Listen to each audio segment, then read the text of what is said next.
everyone. We are live. Another episode of Growing with My Fellow Growers. This is Jack Greenstock. Happy to be back with an awesome panel tonight.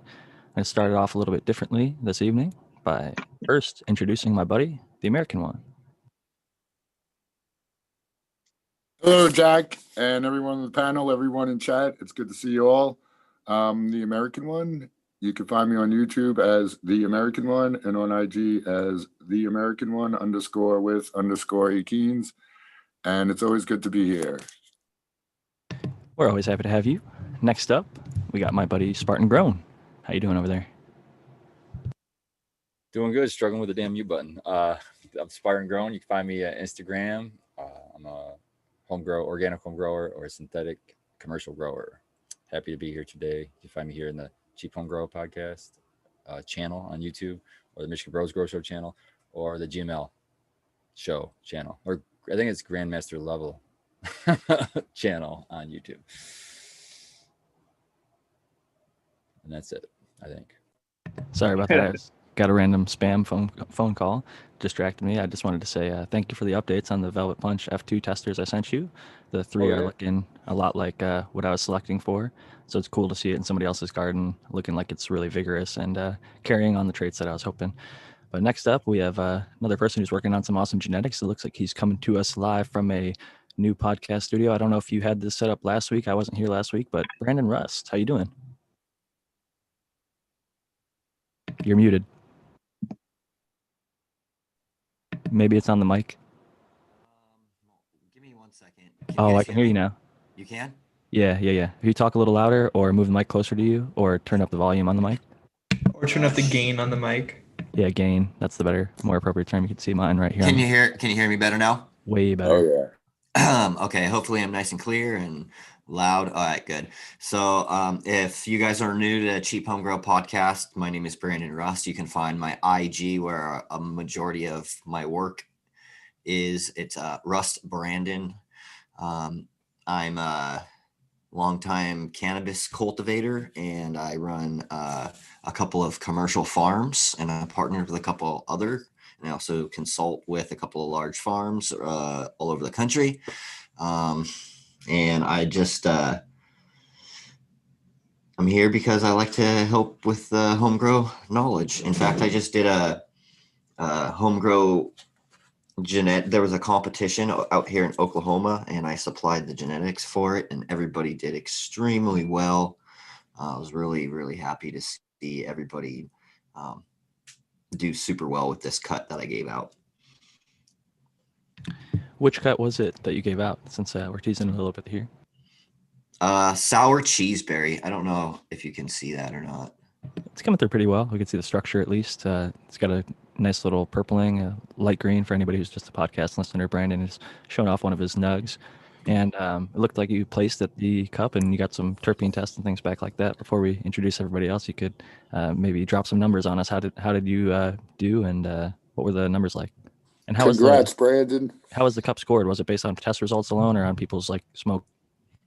It was judged. There was a panel of judges. I think some of the judges already recognized some of the entries.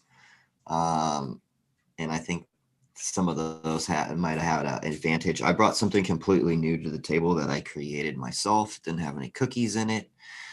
It wasn't any do-si-do or gelato. It was something truly exotic, something that's unique that nobody else has had. And I placed third overall, best flower. Really happy with the results. And, the home growers, I got to see all of their test results all across the board for the sour cheeseberry. And the lowest THC percentage that I saw was 22%. The highest I saw was 29%. The lowest terpenes that I saw was 2.2. The highest that I've seen thus far, I haven't seen all the tests yet, was 4.8% terps. And so it's just a really, really good cultivar. I grow a lot of it at my farms. It's really packs a punch. Sounds like a good cut. Those are definitely great numbers for any cut out there for sure. I want to give the rest of the panel a little bit of a chance to introduce themselves, and then maybe we could get back on to some of that a little bit later on. Next up, we have Aaron the grower. Yep, coming at you with the new mic. Thing's pretty fancy. Feel fancy. Hope I sound fancy. I am Aaron the Grower, ATG Acres on Instagram, atgacres.com. I dig the setup, Brandon. It is sick. Good job placing. I think you got third. That's fucking killer, man. Honestly kind of am surprised because since you're savage, I'm surprised you didn't get first, but who knows with those competitions, man, how they get first and second places. It could be money related, but I won't say much more than that. And happy to be here and excited for the show tonight. And nice shirt, Spartan. Shirt's looking Thanks, good over buddy. there. ATG Acres apparel looking classy. I've heard they're comfortable as well. And Spartan has also stepped up his production quality. The camera and mic is doing great over there. Brandon's camera and mic's stepping up. Aaron with the microphone himself. We've got some production quality going all around. So gonna shame Tao. Hey, Tao, you need to step it up. Get yourself a box and get yourself a mic. No, I'm just kidding. Love you on the panel no matter what level Hey man, of audio. I don't want to take credit for it. I'm going to shout out to chat, and it's all they're doing, because this was actually gifted to me from the Michigan Bros Grow Show, from proceeds from their show. So the chat bought this camera, as far as I'm concerned. It wasn't me. So shout out to chat. Thanks for the upgrade. Cheers to them. Gotta love the community supporting. I always love when, I think it's Dude Grows, they like talk about like, supporting the shows that they love, and you support it, like that's a way to support content that you like, in one way or another. And so shout out to the people that chipped in for that. But I want to give Matthew Gates a chance to go ahead and introduce himself. Hey everyone, if you don't know who I am Matthew Gates, the Integrated Pest Management Specialist. You can find me on YouTube, and my YouTube channel is Zenthanol, where I talk about IPM, pest, plant physiology, microbiome, all kinds of information like that. Recently I wrote 2 chapters about IPM and cannabis. One's going to be published in a book by a colleague who's a dean of agriculture in India, and another one in Elsevier, which is a scientific journal publication. The first one is about arthropod pests in cannabis in the United States, and the second one is about viral diseases in hemp. And I look forward to both of those coming out sometime next year. And I'm really excited to talk about cannabis with the rest of you, like we always do with a new subject. I'm looking forward to it as well. And I'm also looking forward to those pieces of work that you're going to be putting out. I think I always enjoy your work, so I look forward to you sharing that with the community. And thank you again for joining us. I want to remind everyone who's with us already to switch on over to the live chat. That way you can see all the messages if you want to, interact with the full community, not whatever YouTube decides to show you and filter out certain comments. So check out the live chat if you want to make sure you're able to see everything. Last but absolutely not least, and I think we will have Dr. MJ joining us late, but who's with us right now? We have Predicative Breeding. Kyle, go ahead. Hey everybody, I'm glad everybody's here. My name is Kyle Breeder. I specialize in feminized seeds. If that's something that you're into, you can go to my website and grab some at pbreeding.com. If you want to look at anything that I'm kind of into, or some of the flower that people have grown of mine, you can check out my social media. I'm on all social media platforms at Predicative Breeding. And I'm happy everyone's here and safe, and I'm looking forward to seeing what everyone talks about tonight. Thank you so much for joining us. I was just reading one of the comments. I think somebody was trying to give some advice on Brandon's audio setup. I'm not sure. I'm not going to read the whole comment, but Brandon, if you can check out the Zoom, they might have some suggestions to maybe try and improve the audio, but I don't know if it would be beneficial or not. So I can't necessarily say. I think it came from E in the chat. So thank you, E, for any suggested feedback on that. I want to thank everybody. He needs to know the model. If you can tell E the model of your microphone back, Brandon, maybe he can help you improve something about it. He thinks you have it turned the wrong way or something. Hey, can you guys hear me all right? I think with my voice, I don't need a super mic. You we can hear you fine. Sound just like Vin Diesel over there, Kyle. You're doing good. The Geico commercial. That was Vin Diesel. He revealed it on Halloween on Fucking Talking Shit with Eagle. You can go see. But I want to thank everybody last week and throughout the week for all the well wishes to me and my family. It means a lot, and this community never fails to surprise me in how loving and how supportive they can be. A little bit before the show, Aaron was talking about he just got a new press, and like many things, our first tries are probably not going to be our most successful ever. So I'd love to hear a little bit about your stories and trials and tribulations so far with pressing Keef. Sure. Let my failures be your successes. We're all learning in public together. I think that honestly, some people jump into it and expect like they're going to be a master right away, and some people pick it up really quick. Like I think Dankman Dan just got a press and he's followed somebody else's technique and really got his technique dialed, and a lot of stuff he's putting out looks amazing. And I think he's only been doing it for a few months. But yourself, I think you're just like literally this is one of your first days, right, Aaron? You just started. Well, I mean, I've been messing around with pressing. Like I, had a hair straightener in 2015, and like, I had a big Harbor Freight press, like 20-ton press that I used to mess around with, that I would put plates in the oven and then pull them out when I thought they were the right temperature and then put them in the press and press them.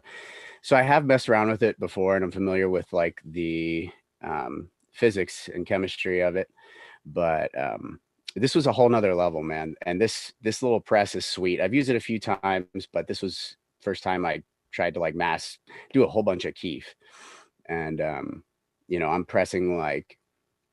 trying to press like a pound of Keef and maybe more. I didn't weigh it, but it's like, a bunch of ball jars full. And basically I put way too much into the bags, and he's like, oh, these are way too full. Watch, let me show you. Puts it in there and it just blasts all over the place. And so I was like, okay, what do we do in now? like a bad way, in that it in blew a bad out? way. Sorry. Yeah. What micron, just for the people that are listening, do you know what micron bag you're using? Because I know a lot of different people use a lot of different techniques depending on what they're We were pressing. using 37s, but you should use 25s because they're stronger. It's not about the size of the holes so much it is as about the how like much they can take. And it's not so much even about the pressure as it is the stretching of the material inside the bag. So like it changes shape inside the bag, so it stretches the bag. And that's why a lot of those bags, you'll see they have like this crease in the side. And you really don't want to pack it so full that you're extending that crease open, because then you're not giving it that expansion room. And then the other thing is, which was really a big surprise, may come as a surprise to a lot of people, is how lightly he pressed. He was just like barely just put his hand on it. And we're talking 110 degrees, barely put his hand on it. It was in there for like 10 minutes before he started. He's like, okay, it's at temp, I can feel it. And he just starts barely pressing it. And so over the next 5 minutes, we went up to about 2000 PSI. And on a 12-ton press. So yeah, bags were breaking. I think under better circumstances, it's going to be wonderful. But he did give me a giant jar of diamonds that he was trying to teach me how to make, which I'll go grab here while you guys fill the air. I'll be right back.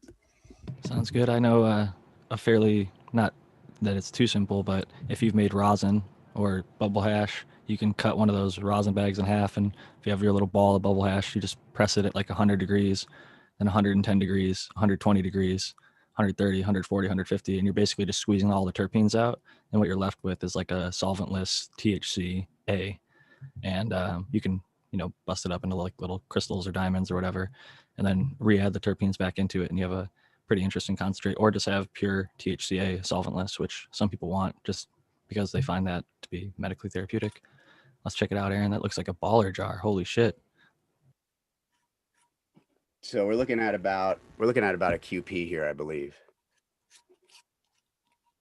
Quarter pound. That is not cheap in the streets. What do they call? Well, that's why it's good to have friends in high places, man. Let me get a better view on this with the iPad here. Hang on. Yeah, that's You've not gone cheap vertical. anywhere. Doesn't matter where you're at. That's not cheap. Oh no, I was just making a Pulp Fiction reference.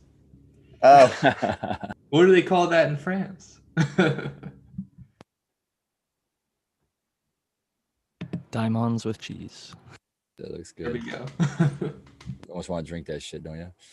it would be bad for your throat. Let me tell you, this is like straight terps. So it's basically like a solvent itself. You could wipe the So- chrome off of your truck with that. And people do with limonene. The liquid is terps and the diamonds are THC, correct? THCA, Pretty much. yes. It depends Yeah, on how okay. much you get it separated and what process you do, because like you can It's not have perfect. diamonds that still have some terpenes in them. That's actually how I prefer it. Or Yeah. pure diamonds that they reintroduce, like a mixed ratio of the cannabis terpenes. And to me, that's a much better experience than just like 99.99% THCA diamonds. I think the terpenes, the flavor gives it a little bit of the entourage, and the flavor alone, I think, makes a more enjoyable experience than just like kind of like puffing on like nothingness almost. It's like That's Yeah. what's really great bland. about the making it out of rosin, because it's really full spectrumy. I don't know, it's not full spectrum, but it's like, you know, you get all of what the bud had to offer at They're that asking how's it particular- smell. C Dub from NorCal asks, how's the smell? I think they're talking about your diamonds and It's sauce that we're just checking crazy. out. So this is mostly made from Fig Farms material. It's like he said, it's like a bunch of different stuff. I mean, to get this much material, this is a long, arduous process. And it's basically a matter of like having really fresh material, pressing it, you know when you press stuff and it turns to taffy after an hour of sitting out. That's the stuff that you want, and you want to work that and then just let it sit out overnight and then repress it. But when you repress it, the stuff that gets left behind in the bags is generally going to be THCA if you can squish all of the terpenes out of that taffy. And then that THCA can be seeded, as they call it, into the terpenes. So if you have a bunch of jars of terpenes, you can just sprinkle THCA and it seeds, it grows. So this is no small feat. This guy knows what he's doing. High Noon SF, shout out High Noon. Dude is the best hash maker that I've ever met. And I would be, Aaron, what's up? sorry to interrupt, but when you say after the squeeze the the terpenes out, you're left with diamonds. So the terps are in that liquid form that come out of the press, or they just disappear? They You can come catch out of 'em. that. They come out of Okay. that. All right. And So you're using those terpenes to re-inoculate the THC when you want to. Is so, what you want well, to do, right? there's an interaction, and basically you're collecting any THCA that may have been in that terpene sauce, that liquid. It grows in crystalline form as it collects, as it coagulates or nucleates. So it finds its like parts and grows and separates from the rest of the material. And That's that's when how you you put can, it into the terps. It grows in the terpene juice. Okay, right. But perfect. I so got it. that's how that's how it's able to grow. It's not just like grown out of itself. It collects things that are Right. already Okay. there. Yeah. Yeah. It's using heat and time to Perfect. Thank separate you. the THC from the terpenes if you And exactly, recombine them. it's a solvent process. The terpenes act as a solvent. They interact with the. I'm going to So mess this up to be it's kind of exact, but makes rock candy and liquid. You know, like when you were a kid, you used to put the water and the sugar and put a thing in there and it would crystallize on that. It's basically the same story, right? Like rock Yep. candy. Yeah, Yep. rock candy. Perfect. I like rock candy. Yeah. It's delicious. Speaking of rock candy, Kyle Breeder, you've got a pheno called New England Rock Candy, and I think you also have recently grown some of Brandon's Limerilla. After you talk a little bit about those two, I want to throw it back over to Brandon and get some more information on the cuts that were going on with the grow cup and some more. I didn't get the full like details of what it was. I thought they were all growing the same cup or a same cut for the cup. So I was surprised when I heard that you used your own unique, entry. So Moonfrog also says that Brandon brought most of the legitimacy in the chat here, so I'm curious to hear about it as well. About what? Oh, how the cup went mostly. Oh yeah, it was a great event. Like I like to go out to Emerald Cup every year, and you get to interact with a lot of people in the industry, all in the same place, catch up with what's going on, trade genetics, bullshit. Don't get to do that because it's been a weird, strange year for obvious reasons, and so being able to have the freedom to interact with everybody and have this event and to go back and answer the other question that Jack had, there was two events. One was a home grow competition, which I sponsored with one of the best cuts that I had in my garden. I gave that out to the home growers so that they would have really good success. I really achieved that. I picked something that I knew was going to be an easy cultivar to grow. All around, it just hits all boxes. And a lot of the results show it. I mean, some of these guys hit numbers that you hardly will ever see on a commercial scale. They hit numbers, the types of numbers that I hit. And so I was really, really excited to be able to get that into so many people's hands. And I got to meet a lot of these guys. I got to smoke a lot of their weed, so it's a great experience when you get to meet the people behind the posts that are, doing these competitions, and you get to, interact with them in public at the event. So that was one part of the thing. And then there was the actual competition itself, which was for the commercial producers, which I entered in the Death Breath, which was cultivated at Majestic Craft Cannabis. And that won third. I wanted to enter more varieties, but at the time, there was just not a lot of available funds. So I just picked something that I really liked. It's a Limerilla cross. It's Limerilla times a Purple Kush Grape God that I made a few years back. I've been running it for a little while. And I got third place on a single entry, so I'm pretty happy with that, especially since it was with my own genetic and not something that has been hyped up or a flavor that like people automatically know what it is, like, oh, we know this is Mac, and they're gonna. Brandon, It wasn't the runts, bro. It wasn't It's not that runts. runts. was it Runts your life open up. to was it open to all types of cultivation? And with the clone, whatever competition, or did you notice much difference in buds and flavor or anything like that? So for the home grow cup competition, that was the sour cheese berry cut. That's what I'm actually smoking on. We grow a lot of that at the facility. It's a really good cut. And what's really unique about it across the board is typically in cannabis, you see the highest terpenes being limonene and myrcene. That's pretty standard across the board. Some caryophyllene.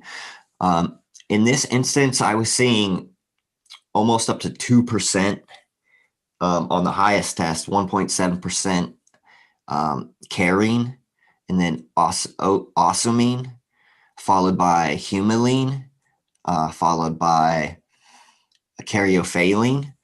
I think myrcene was probably like the fifth, as opposed to like the first or second.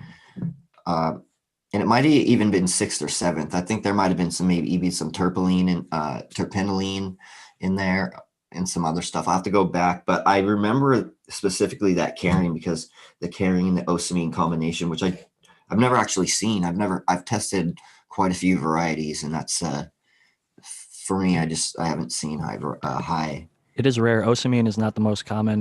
The Mendo Dope Boys up in Northern California have one called Osamine Kush, and there was the breeder who's recently fallen from grace lately has Osamine strain as well.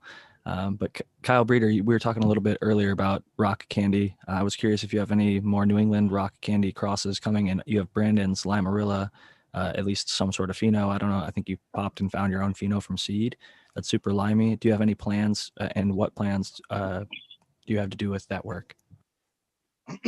Yeah, so where am I on week 6? I don't know, like maybe 10 weeks ago or whatever, probably 3 months ago, I popped a whole bunch of seeds. But prior to that, yeah, Brendan had sent me, when Brandon first made that cross, he had asked me to stress test some genetics for those genetics for him. And they all passed perfectly. And towards the end, I mean, for me, and everybody's different, and I respect everyone's different things, but as I go through veg, I kind of call them and then like pre-flower, and basically the one that I had. So after I basically gave Brandon, well, I flowered them all, but I knew what I wanted to keep, just to ensure, because basically most hermaphroditic traits come out on the flip. At least that's from my experience. But the one that I did keep ended up being absolutely beautiful. Extreme terpene levels. Definitely, you know, congrats to Brennan, because it's definitely one of the most terpene strong plants that I've encountered. And I still have her. I've been trying to get a cut, but I moved and some other stuff, and I want to send it to Brennan, just so he could, you know, play with it or whatever he wants to do with it too. But so I do have that. I did pop some raw candy seeds that I had in stock, because I want to do a back cross to kind of like basically narrow down the traits that I'm looking for, so that it's, you know, they're all somewhat identical, but you know, the back cross to the mother will definitely narrow that down. And I have her in flower now, and I think she might even be better than the mother, which is kind of exciting. She's in week 6 now, and she's heavier yields and iced out. So I'm pretty excited about that. So I'll do a back cross with her. But what's going to end up happening is I'm going to take the mother rock candy and pollinate the other rock candy, which will give me the back cross, which will be my New England rock candy version 2, which a lot of people are waiting for, because I've been basically ever since the launch, man, everyone's loved it so much that now it's at the point where like everyone's wanting it, and I've been sold out. So like it's going to be a pretty big thing when the version 2 comes out. But I'm also going to pollinate out of the 15 new phenos that I dropped, or crosses that I had. I only kept 3. The rest were good, but just I don't have time to play with things that what I don't feel aren't that well. So I'm basically going to take the rock candy mother and pollinate everything, including Brendan's Limarilla. So I'm pretty excited about that. And I'll give, Brandon's big. I asked Brandon initially before all this happened. His thing was, just make sure you share with people. So I'll definitely be doing that. So yeah, that's what I'm looking forward to. I should have that maybe started. So once these flower out, I have like maybe 3 or 4 weeks left. I'll basically get the ones that are veg and start that process. So I would probably say realistically, maybe in 4 or 5, maybe 6 months from now, I should be in the seed process stage or getting close to having some kind of product. Sounds like we've got a lot to be looking forward to out of you in the coming months or over the next year. Spartan Grown, I see you're puffing on some what is probably very good bud over there. I was curious what your thoughts are on competitions in general. Do you think that they should go to be objective on paper and just say whoever's got the highest cannabinoids wins for potency, whoever's got the highest terpenes wins for flavor? Or are you under the kind of impression that they should smoke each sample, or like a panel of people should smoke each sample, and then each person kind of votes what they think is the best? And you've won a competition before. You won the Science LED Light. I know that. So what are your thoughts just in general about cannabis competitions? First and foremost, this is Primal Punch F1s, bred by MedGrower 1, grown by my good buddy Dankman Dan. It's fucking delicious. It tastes like fruit punch. Second shout out he's got tonight. Check out.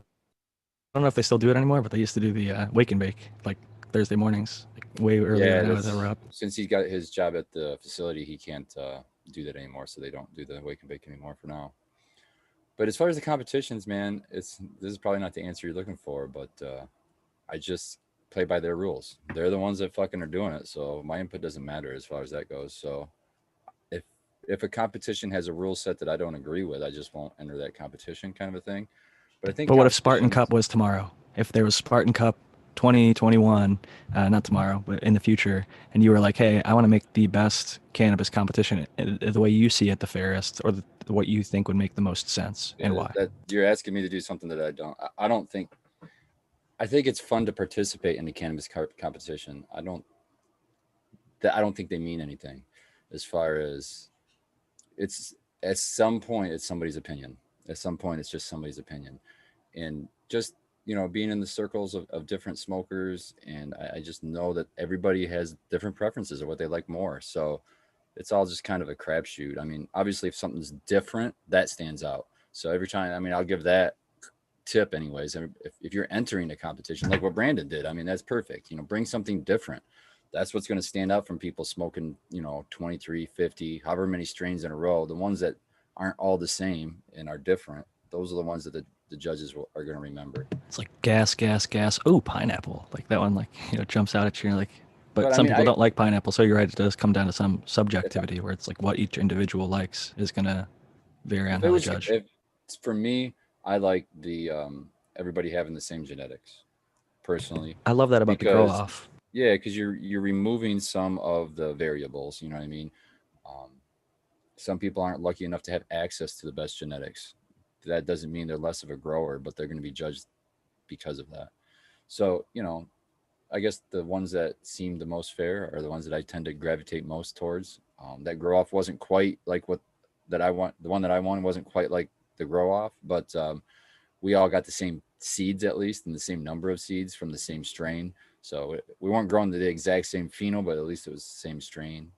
Things like Yeah, that. that'll test the grower. But what if you want, like the strains? You got to, find better strains. This is the only way to do that is using different ones.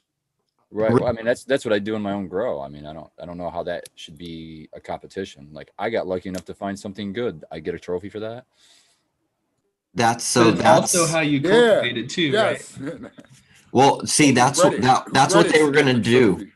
They were going to do the same things with, I think, Brothers Grimm seeds, and they were going to have all the contestants pop seeds, and a bunch of the contestants, because I was watching the page, and a bunch of the contestants were like, "Oh, well, I don't know about that," and I wanted to help, promote it and be able to like. So I was like, okay, this is what I'm going to do. I'm going to give you guys all. I'm going to give everybody the same cut to grow out. That way, everybody. Because the judging is based off of numbers, who had the highest number.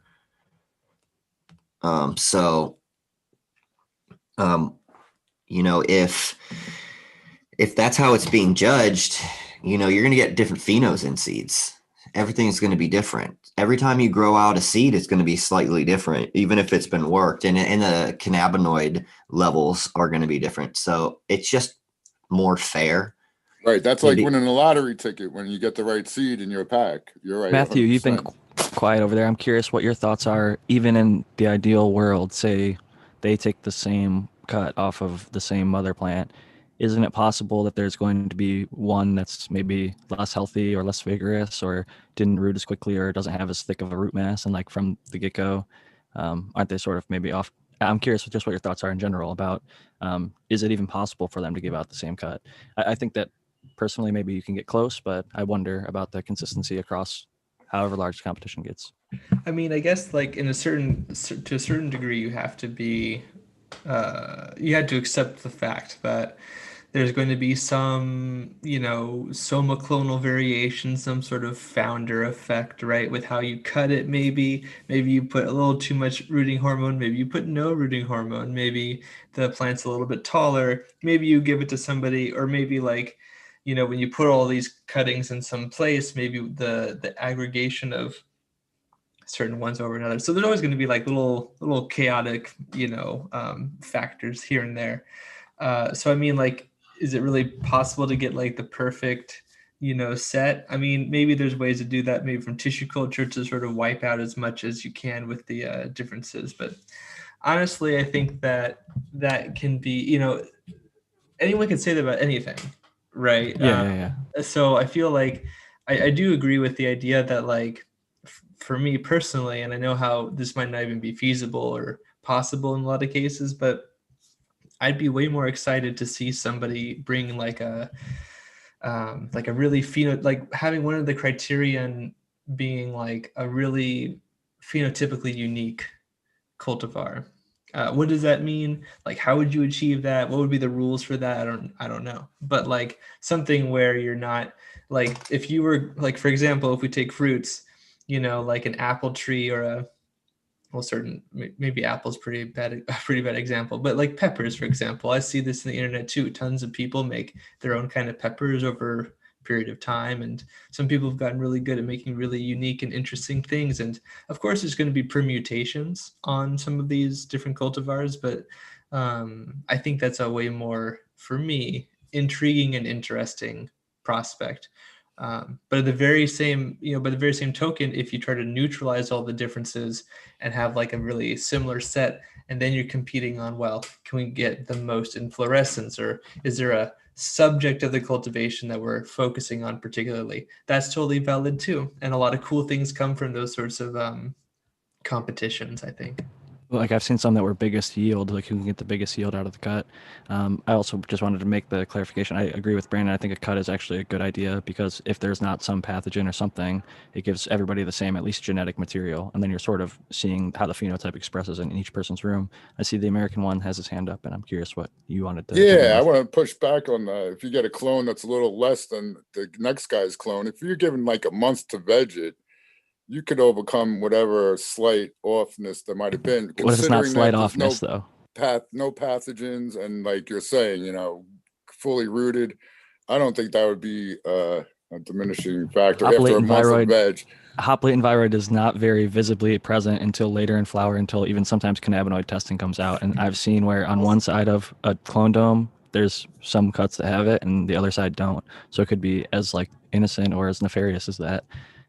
So it does I happen. guess it's very The first possible. like 120, I always say this quote, but the first like 100, 120 hours of Golovinomyces or serum lettuce powdery mildew infection is basically invisible to the naked eye. So like you might not know that you have it until you do. If they're equal, might not know the clones are all equal until. And there's no guarantee that the spore germinates on one leaf and then all the other ones too. It might only get on a couple of them or one of them.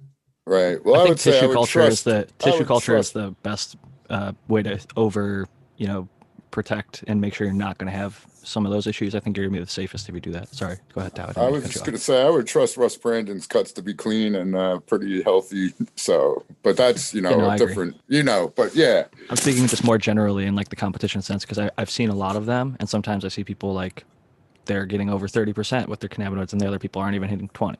So it's have like, you guys heard of the DGC cup? yeah, that's Because interesting. Go so ahead, explain it that's to the an people. audience. As far as I understand, they get tokens, or somehow everyone who goes to the cup gets to try all the samples, and the whole audience picks. You have like a as the token, judge. like token, but I Right. think you get like a little quarter. You get like 10 of them or 20 of them, and you put it in the ones that you think are the best, and whoever gets the most, So that's coins kinda- in their jar wins. Or we always looked at whoever had the empty jar first. The jar that people keep picking on.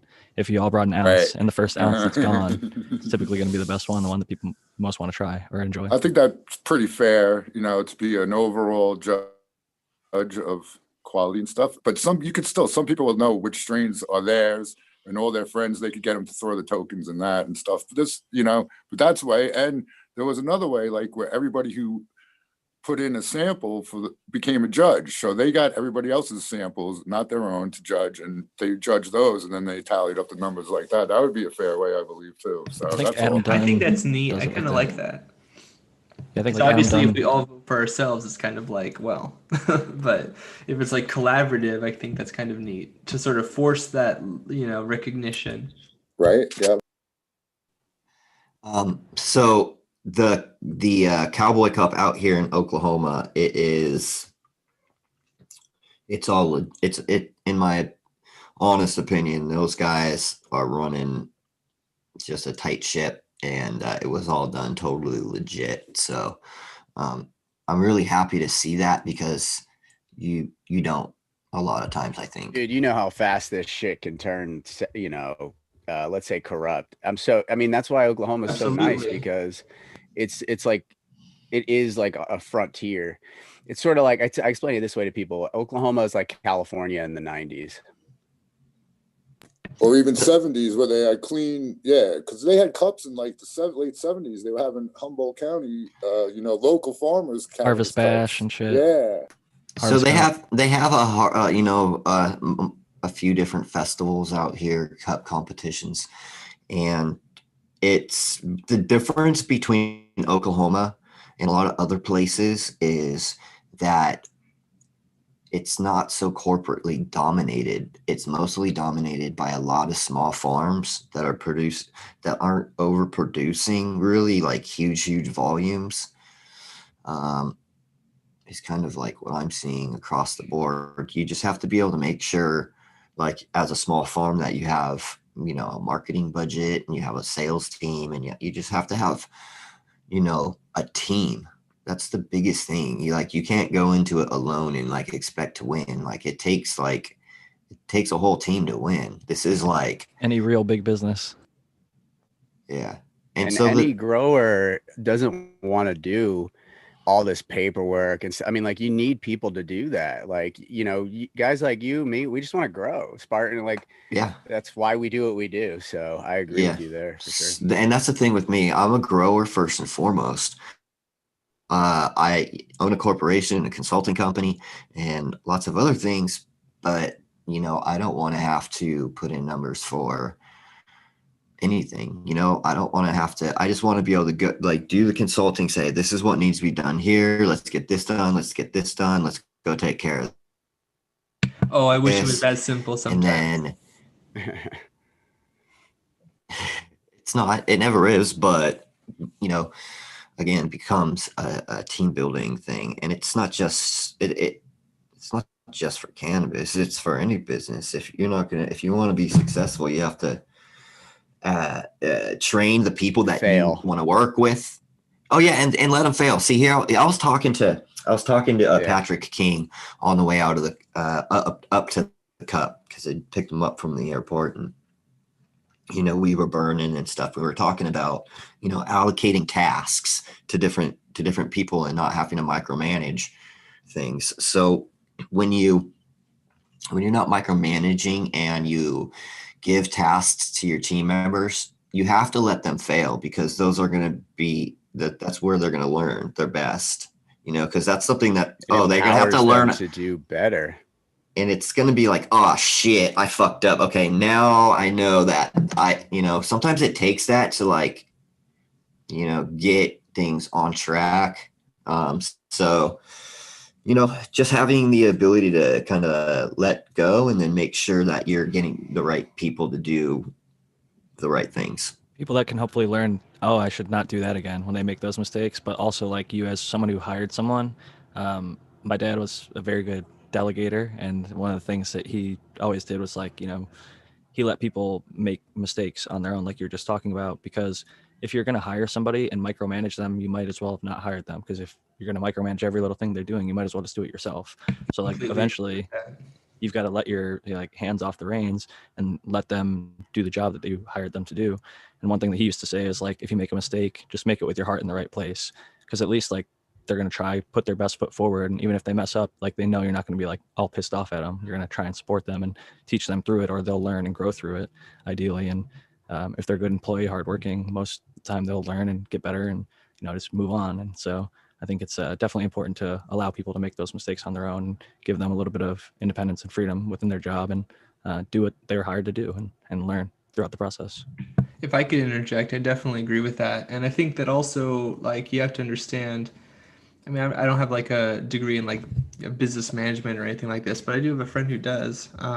And it's obviously, like, people come from different backgrounds. Some people have had to live in a very sort of like antagonistic scarcity mindset, business climate, maybe one or both of those factors being a role. And I just know that in agricultural work a lot, like people are not often valued very much. And I just feel like that can breed some really unhealthy sort of defense mechanisms that make, yeah, even like kind of legitimate protocol for like interacting with a business or workers. Like when I do training, it can make things a little bit difficult.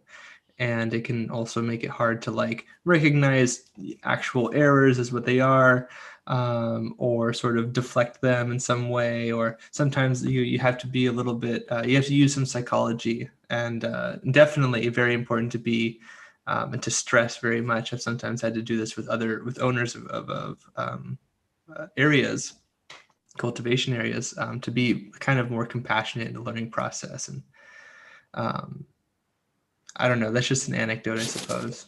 But I think it's really important, like you say, Jack, to kind of understand that as long as you know that the person's coming at it with the right mentality, that they're not obviously trying to be sabotaging your grow, that can really do a lot to sort of facilitate good behavior and then learning.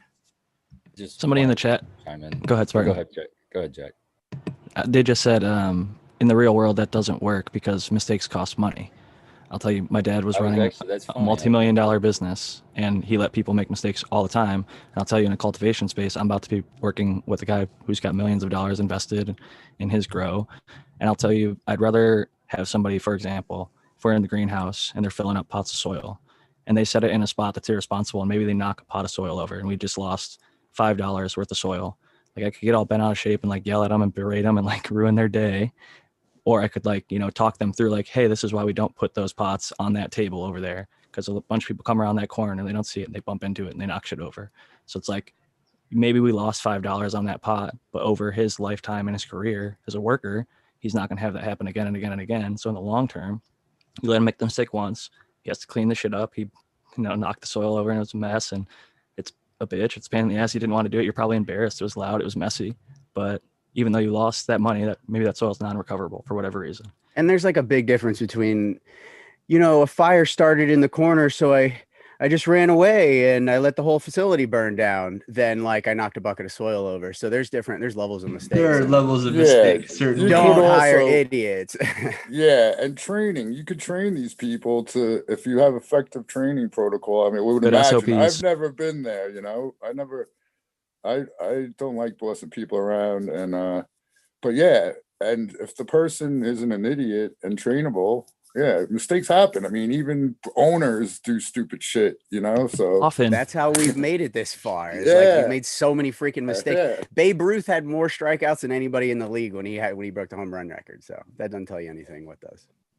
And there's exceptions, right? And there's like survivor bias and other sorts of things to take into consideration. But yeah, I mean, I definitely agree that having a good teamwork or having a good team and training them correctly, and there, like I would just reiterate, yeah, having a good sort of compassionate perspective on it, and a lot of that should be vetted in the interview process, right? For sure. And somebody said rule number one of the universe, don't panic. I love that. Cheddar Bob. Yeah. And I agree with that, because if you're in a crisis situation, panicking isn't productive to you or anyone around you. So like, as stressful as it might be, I've heard like nervousness and excitement are sort of the same emotion. And if it's the people that can like sort of harness it and just like, oh, I'm not nervous, I'm excited. This is like maybe a stressful situation, but I'm excited to be able to fix it, versus like, I'm nervous, I'm going to fuck this up. It's just all about how you view and put it in the right perspective for yourself. That makes it easier for you Theta to waves, manage. man. And as like a If leader, you can and lock your brain into theta waves. I mean, I was just paralysis by analysis. that happens too. I mean, and some people literally like, they need to ask their boss like, hey, can I do this? And I think that's why micromanaging is so bad, because you get people into the position where they're like, if I click A instead of B, then my boss is going to be all pissed off at me. And in jobs where maybe you're trading like millions of dollars worth of stock, like, and if you mess up one thing, you're going to like ruin people's lives. Like, that's one thing. But most of us are in the type of job where it's like a mistake isn't the end of the world. It's usually a teachable moment. Definitely true. Oh, sorry, you go first. Yeah, sorry. That's kind of what I was trying to jump in on. It was the mistake thing. For me, actually, most of my jobs, I tend to fall into a leadership role. Like, I don't want to go through my whole job history, but I eventually get into a leadership role. It's just, I don't know, I'm just driven that way. But I've also really good at teaching people things, because I think I have a knack of explaining things, or just a calm nature where I don't mind if you ask me questions, because ultimately that brings you understanding. Then you'll never ask me another question because you have the understanding. So that's the way I learn too. So I understand that. And so at my jobs, that's kind of how I show people things. If I see someone struggling with something, or if I know a better way, or if I do things better, I like to share that. I don't like to hold on to that like I'm special in any way. But when we're at work, I mean, we're such a small team. Brandon's 100% right. The team is everything. I mean, that will make or break us for sure. So when I'm I was gonna say telling somebody, training, whatever you want, whatever word you want to put it. If I'm telling somebody something about whatever it could be at the facility, I'm not going to let them make a mistake if I can prevent that. What I will do though, for example, I'll take your example with the pot. I will say, hey, don't do this. You don't put this pot here because this can happen. And I'll usually say, it's happened to me like 10 times. You know what I mean? Yeah, something like that. Like, definitely. I am not perfect either. I've made this mistake. learn from my mistake, and then we both benefit, because then we don't have to clean up this mess. That's kind of how I approach situations like that, and everybody's better off for it. I think. That level of, even that small level of humility does a world of help for people. Maybe you're dealing with somebody who hasn't been in this situation before. It might be their first or fifth time ever doing it, and not their 20th or 25th or 1,506th, right? And so I think, and that also helps you too. I kind of think, not you, I mean like the universal you, No, me as well. it could 100% help me too, because there has been occasion where I've gone up to somebody and said something like, "Hey, I'm doing it like this because of this, this, and this," and they'll say, "Well, I'm doing it this way because this, and this," and I might pick up their habit. It might be a better way than what I'm doing, but at least it's just like comes down to communication. If you go to work and you put your head down, you never look anybody in the eye, and there's no communication, that's a terrible job, no matter what you're doing. But if you go to work and you communicate and everybody's on the same page, the time flies, you have a good time, and you're a million times more efficient, just so everybody knows what's going on.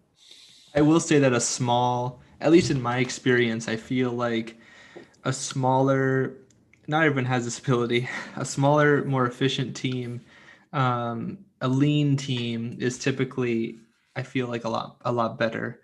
Especially if that team has had the really great advantage of like working already together for a long period of time. And so once you've got that really sort of copacetic, smooth inner working, as they say, oftentimes slow is smooth, or smooth is Slow is slow smooth, is smooth smooth, is smooth is fast. fast. Yes. Because it's very true, very accurate. Precision, if you're going to shoot hit, right, that kind of feeling. Not every situation is going to, facilitate that perspective. Sometimes you got to get a little chaotic. Sometimes you got to be aggressive and fast and use violence of action. But sometimes a lot of times it makes more sense logistically to just do things precisely and a little bit slowly, but with a really smooth and competent small team that really will sort of negate a lot of those miscommunications. But not everyone can do that. And at scale, of course, small is a relative term, right? So. Yeah, I think what we all touched on, or at least Spartan, you and Brandon all have mentioned team, and that's something that's so important. I love the quote, "A rising tide raises sort of all ships." And if you're at a successful grow operation, which I've seen several now at this point and where we're at in the market, the ones that I find to be consistently successful are the ones that have a team and they're actually working together because they're all working towards the same common goal, to have the best harvest possible. Everybody's working on the same sets of plants. They're all trying to make them the dankest possible so they can sell for a good dollar amount at market. Can I Common just goals, man. Oh, sorry. can I just say something though? But there's something to be said about one man shows. Yeah. No one else to blame. Aaron, are you a loner? Like, and I know a couple of people that are loners that do No, relatively man. large. I depend on. First of all, I depend on my wife. Like before we had the baby, she did almost half the work, and I from time to time I have a small team. I'm a hill master. Okay. I sit up in the hills, and I got people that come and they take care of me, to help take care of things when it's ready, and then when things are done, they're out of here, and it's just me and my wife. But that's all about to change. So I'll let you know, Tal. I don't know. I'm also Yeah, I guess I just wanted to agree with you. that's different. A commercial. Yeah. just Small trying to make- scale, non-commercial. Yeah, that's me. I'm fine with the one-man team, actually. Personally, I think some of the best craft is like 20 lighters or less by one person just killing it, who's got their system dialed in and they've got a few cuts that they love or seeds that they're popping all the time or whatever it is. But when you have a team versus like if I work at McDonald's, not to take any shots at anybody who works in fast food industry or any other industry, I learned some great things when I was working in the food service industry. I made a lot of mistakes, and then because just like growing in the food service industry, you're on a team, you do want to work together. So like if I was spilling shit on the floor, my person who's been working there for longer than me is gonna be like, "Hey man, pour towards yourself versus pouring away from yourself, so that way you spill less." And like that's something I could pick up so that we have to do less cleanup at the end of the day. We all finish sooner. We're all working towards that same goal. But if I'm working in a job where I can move up and I can get that corner office, and there's only one or two corner offices, and there's all these people in the trenches, fighting for that one spot, it's not going to be collaborative. You're not going to have that same sort of work environment that many of us will be blessed to be in if you're in a good cultivation space where you're all working for that same goal. So I think it's important to recognize that like we're in a very gifted situation if we build a good team up, that we can really all work towards that commonality and set up a workspace that's enjoyable for everybody, whether you're the guy mopping the floors or, the, person who owns the entire thing, banking probably the biggest checks, maybe not. And a lot of those guys don't take big checks. They are trying to take care of their teams. So it's a really interesting situation that we're in. And I think there's a lot of ways to do it. And sometimes the greedy people that try and make a bunch of money up top and don't take care of their team end up with a really corporate product that sacrifices a lot of quality. Mechanization and computerization have really allowed that to be much more possible, which is a really great thing about living in the this particular time and period in history. But also, I want to recount a small anecdote about how when I was working more with some ornamental growers, they were growing some cut flowers, and I've talked about various people in this regard, or various former clients. And I remember working with a Dutch consultant who was also working with them as well. And this individual, he would always tell these people, he would always say, well, in Holland, we try to just grow the best flower possible. Like when asked about questions about like cost and like, well, if we use this generator, if we use this thing, of course, logistical, clerical things need to be considered. They had a boiler system that had to be worked on, and it was very old. This sort of greenhouse was quite old. And so there were a lot of like idiosyncrasies to sort of worry about that you wouldn't in the Netherlands, because if you're not Dutch, you ain't much, is what I'm told. So, and I just want to say that that's literally exactly what you guys just said. Like, just grow the best flower, in this case, ornamental flower. And that's what people want. They're not really worried about like, cents per, milliliter of water per fertilizer, whatever that works on the spreadsheet within a certain range. I think that sort of, if you're passionate, if you have that drive, if you actually really care about the end product, that does so much to it. And if you're sort of neutralized through a sort of corporatization, there are advantages to corporatization, don't get me wrong, from a purely logistical perspective, but you do sacrifice quite a bit. And I think it's really the organizations that are able to integrate the best parts of both of those spheres that will really dominate. But to a certain degree, you can't turn the dial too much one way or the other without really running into issues. I will say the grow off, I used to always tout that the home growers were putting up better numbers than the commercial growers. And that was the case for like the first year or two. I was following they have them in like Michigan, California, all the legal states, same cut given to X amount of growers, home grow and commercial. But since the last 2 years, the commercial growers have stepped it up. Their terpene numbers and cannabinoid numbers are going up, much like you see over at like Mitten Canico and at Brandon's facilities and soon to be greenhouse, I'm assuming. The commercial growers are definitely doing better numbers than they were even like 3, 4, 5 years ago. So they're dialing it in and fixing a lot of those mistakes. I saw Smiley's Garden in the chat earlier. He's like, a lot of these people aren't spending multi-million dollars on these facilities and pumping out straight boof. Like some of them, maybe it's only 20% or 10% are actually putting out fire. So it's definitely important to consider it's possible to be done at scale and be done pretty damn well. Maybe not as good as like the smallest scale, but who knows? I think it's because people like Brandon and the craft growers somehow found their way to commercialism and are doing it right now. So there's something to be said about that. And shout out to Brandon. And absolutely, also Spartan and his crew, they all love the plant and they have genuine, care about it. So their numbers are going to be killer too. It's that's what I'm kind of seeing. It's not possible to fake that, right? Like that's at the end of the day, that's where it comes down to. You cannot fake passion. You either have the quality that's called passion or you do not. And you can do things that can also be as effective as having passion, but it is not the same thing as doing all of those great things and having the passion, right? For sure. And I want to shout out a commercial grower who I think does a really good job. It's the Cannabis brothers. They go like by Payasos Grow, P-A-Y. I'm not even going to be able to spell it right. Payaso, like a clown? Payaso? I believe so. Mm-hmm. Yep. But yeah, that's his little Instagram. They've been deleted and put a few times. Like I said earlier, they're not paperwork people, but like his sister is, and they take care of all the legal stuff. Dr. MJ is going to be joining us here in just a second, admit him. But yeah, they do a pretty good job in the commercial market. And there's two other fully organic commercial growers, one out in Las Vegas and one up in Oregon. I wanted to shout out Smoke Some Weedin on Instagram, has a facility in Vegas, and Jay McGilla on Instagram has a facility up in, no, I think it's Washington. But they do all living soil indoor beds, and they all just crush it too. There's a UFC fighter who retired who has like 40th cycle no-till beds in Vegas. It's like green something. It's green and then a number. I can't think of it. But if people in the chat know who I'm talking about, I'd love it if you let me know. I'm going to try and find them on Instagram. But yeah, there's definitely some people doing really good stuff in the commercial market as far as like organic and living soil, no-till, things of that nature, which is encouraging to see because years ago, I think there was not as much selection or variety. And now there's a lot more of that. I want to give Dr. MJ a second to go ahead and introduce himself. He just got here. Better late than never, as I always say. Welcome, Doc. Hey guys, yeah, Dr. MJ Coco for Cannabis.com. I'm sorry I'm late. It is like we're wrapping up the semester and I just get a little bit overwhelmed with grading finals or prepping finals at this point and everything else. So I had to get some work done, but I'm happy to be here, guys. I hope everybody's doing well, and I'll pick up on the show.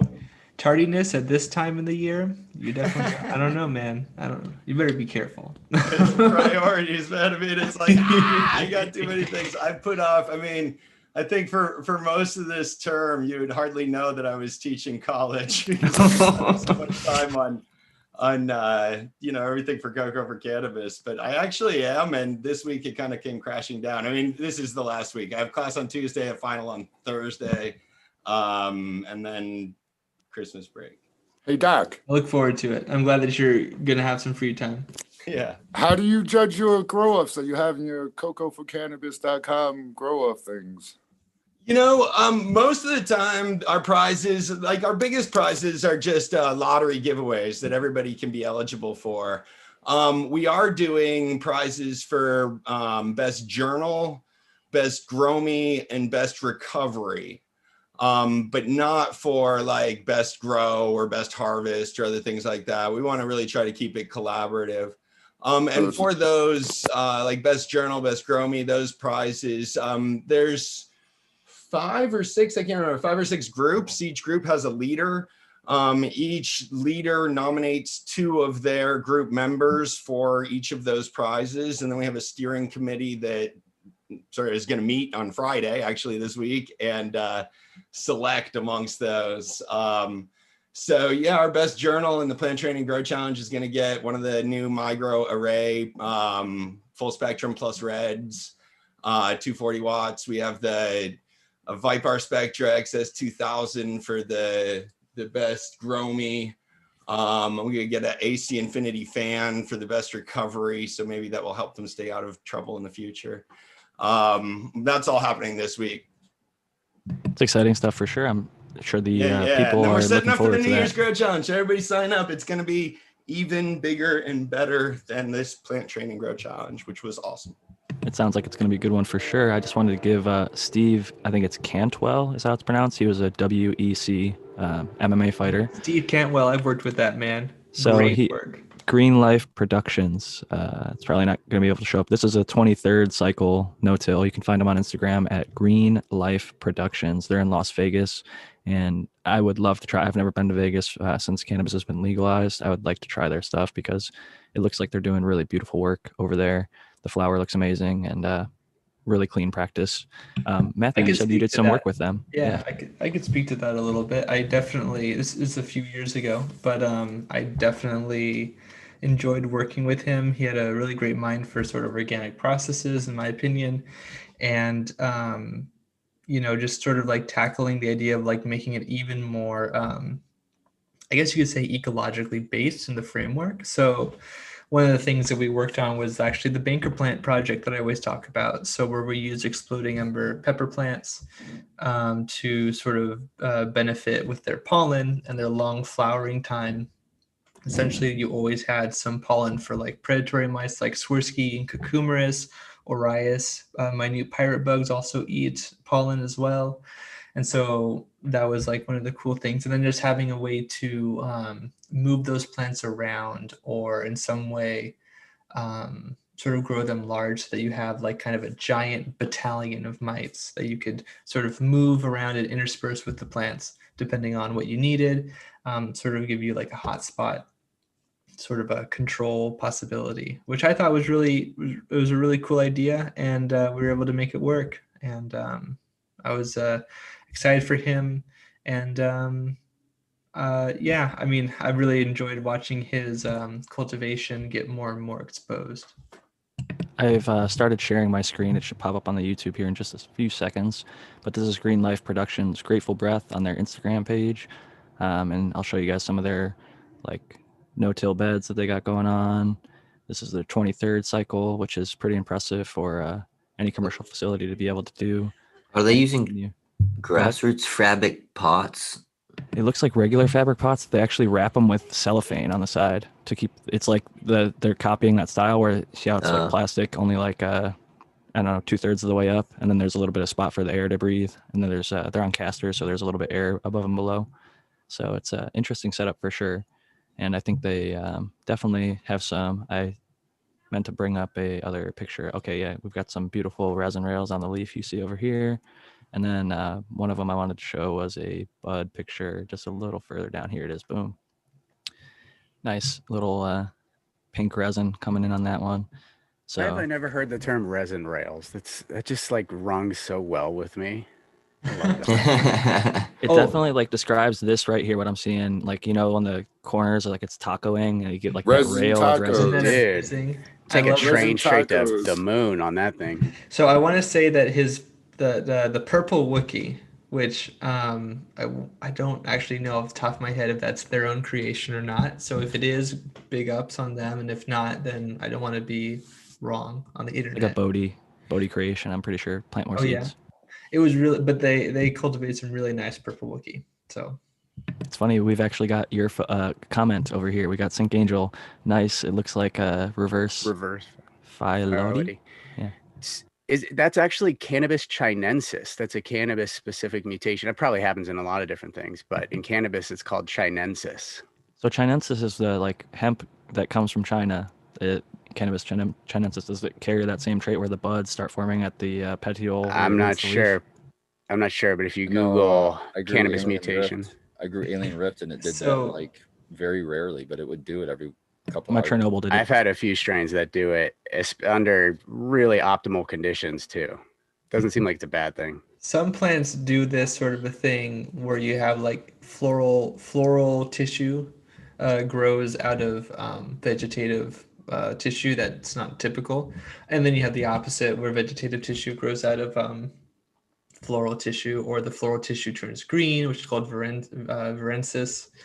And I've heard that this can happen. I think it was with kelp or with something else, because tricantanol or some other PGRs that can even come from like natural organic stuff. I've heard kelp can do it, but it's hard to verify any of this stuff. Exactly. That's kind of what it comes down to. And it's cool that it gets documented though. So like if somebody wants to like do their botanical PhD on something, you know. I've always felt it was genetic, at least in some regard. I felt like it was genetic because I called it the middle finger pheno. It had like, you know, all the fingers of the fan leaf were pointing that way, and then one was like pointing the other way, and it just looked like a middle finger. It was like a subcool strain. So I was like, that's him just flipping everyone off, because at the time he was getting a lot of hate from people online. I was like, man, that's this sub telling everyone fuck the haters, because that Chernobyl I grew was fire. It was like the lime Slurpee, like lime margarita kind of pheno, and big fan of that. I'm gonna stop sharing the screen now, but yeah, shout out to Green Life Productions. Sorry for the giant tangent there, but go ahead, Tao. I was going to say I think it's genetics too, because I had one strain that had just crazy leaves everywhere, basically on multiple plants. So of the same, from the same seed. That would make sense to me. I mean, a lot of the stuff, so often we say strain dependent, right? But I really do think that genetics play a gigantic role. I love Mr. Soul's quote: if you start with like lettuce seeds, you're going to grow shit pot, which is true. You know, you need cannabis seeds to grow cannabis. And even if you get hemp seed, you're not going to grow, you know, high THC stuff. So it might be beautiful hemp, but if that's not what you're growing for, then the genetics really are the ultimate determining factor in a lot of those types of things. We're coming up. Smiley confirmed that he had a rough experience with kelp and alfalfa, causing odd-shaped bud structures. I've seen some weird stuff with that combination. You just, like everything, you got to be careful. Don't add it unless your soil needs it. That's a great point. I wanted to say something that I didn't mention earlier that I kind of have a decent amount of respect for the grow off for. They gave out clones and they were always using legal, like whatever in that state is a legal source to get people clones. And one of the times people got like, I want to say it was russet mites or one of the bad ones. And they ended up giving like free Marone Bio innovations like Regalia and a few of the other products that I followed the people that got the pests, and using those products they're actually able to get rid of them and still like participate in the competition. So that was like a giant mishap, and I was like, oh, this is gonna be the end of it for the grow off forever. But they like bounced back really well by like supplying a bunch of free IPM product that was like deemed organic enough for most people to feel comfortable using in their garden. So it was still a big faux pas though. But that being said, I think it's a good reminder if you ever do take in clones, whether it's for a competition or just from a friend or your mom or a family member, you should always quarantine them and treat them as if they already have something, whether it's PM or a actual like bug that's crawling on them or in the root zone or wherever. Coronavirus, whatever. Yeah. Don't bring in house plants. Don't be getting house plants from Home Depot or anything like that either. Hoda Herb actually said he brought in a banker plant for his IPM, and he ended up bringing in aphids with it. I was like, dude, I hear so many horror stories like that. So many horror stories. That's why I give up on bankers, man. Your plants. Quarantine your plants. Do something like I'll give you this one's for free. Get an insect net. Let's get some sort of like a, for like children, or maybe for if you're an entomologist, I suppose. I don't want to demean anyone here, but there are like little insect netting boxes you can get. Throw that plant in there, and maybe outside on your property, perhaps, and then like just kind of investigate it if you have no other options, because at least that'll keep some things from coming in. Usually the mesh isn't small enough that it'll keep everything potentially, but you can definitely buy some sort of like netting box that you can just throw something in and kind of observe over time. Way more safe than just putting it in willy-nilly. Few yards of thrip screen is not very expensive either. I've priced some of that out for greenhouses, and I think it's incredibly effective. I love those natural barriers. It's like not something they have to keep spraying over and over. It's like if you have netting up, it's there. You know how big it is, and it's going to block out certain pests. So definitely. So underutilized. So underutilized. Sorry, I don't mean to. No, it's fine. I totally agree with you. I think people underestimate the value not only of like physical barriers, but also sometimes physical removal, like plucking leaves, bagging them up, taking them out. That can take out a huge portion of the population of whatever pests people are dealing with sometimes before they start their treatment.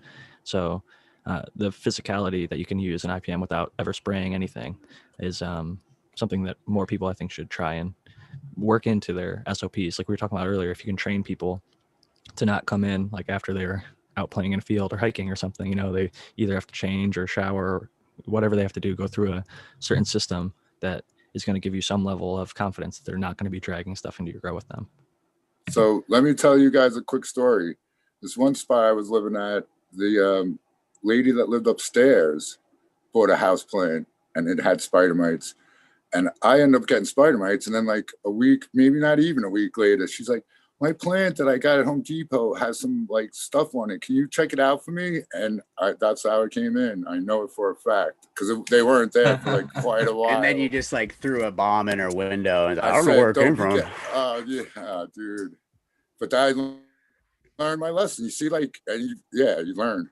The way I look at it, we were talking about teamworks and how like small teams work really, really well and that they're efficient, or at least I was making that argument. But I want to say that I also have passion for the complete sort of diametric opposite. Strategically, the less of us who get pests, the more of us who are more competent at dealing with IPM issues. And I don't mean to say that tons of people are incompetent. I'm just saying the higher the competency, the better we are at this sort of thing. I think that as a group, as a continent, as a globe, we will be able to sort of nix a lot of pest problems, because what's the number one way that a lot of people get pests? From other people. So if you kind of eliminate that source, which is I know a big ask, and even traditional agriculture has trouble with this, but the closer we get to this as cannabis industry matures in various parts of the world, I think we'll have a lot of cool advantages, especially because cannabis is coming in at this particular time and not like apples and other sorts of things where, and of course we cultivated before now, but like the fact that it's kind of having this renaissance now, I'm really excited to see how new techniques and technology will help us achieve this objective. But sometimes it's as easy as just thrift screen, behavioral practice. Cheddar Bob asked in the chat about terpenes' ability to have an effect on co-infections at Zentanol. Curious if you have thoughts. Yeah, I saw this. This was about Lyme, right? Terpene effects on co-infections of Lyme disease. I also wanted to clear up that I don't have a degree in like medical entomology. None of us are medical experts, and we are not giving any medical advice. This show is for entertainment purposes and some education as well, but not medical. Seek doctors' professional help if you're looking for that. But Matthew, with that said. Thank you. Yeah, with that said, but I don't have a degree in entomology either. Not medical, agricultural. Okay, so I just sound like it. And so I don't really know about Lyme disease, co-infections, and terpenes, and the terpenes from cannabis. I would imagine, though, knowing what I do know about Lyme disease, that it would be the kind of thing that I would want to see with regards to other sort of plants, not just cannabis. Because if it's just terpenes, and the terpenes should be pretty fine. If it's cannabinoids, though, that's a totally different subject. And it's certain cannabinoids have had effects on like the I want to say the P450, P350 chromosome, for so that can interfere with like certain medications and maybe even interfere with certain physiological aspects of immune response in that way. But that's about as far as I can really talk about it. I'm not really familiar with the subject. I I'll say appreciate this. you answering that. Sorry, I didn't mean to cut you off there, and I didn't even realize it was in reference to the Lyme conversation as well. But go ahead, Aaron. I have treated 2 patients with Lyme disease with the RSO that I make, and there is a night and day reaction between having a strain that an RSO that has a number of strains in it. So we did a 31 strain RSO, and we brought somebody with Lyme out of a wheelchair. That same person takes 1 strain RSO and doesn't feel a thing. Another person is currently taking like gobs of this stuff and has also come out of the wheelchair from time to time. She uses crutches to get around, but the co-infections that come along with Lyme disease are far more studied and easy to treat. I wouldn't turn to terpenes to treat co-infections like Bartonella and stuff like that.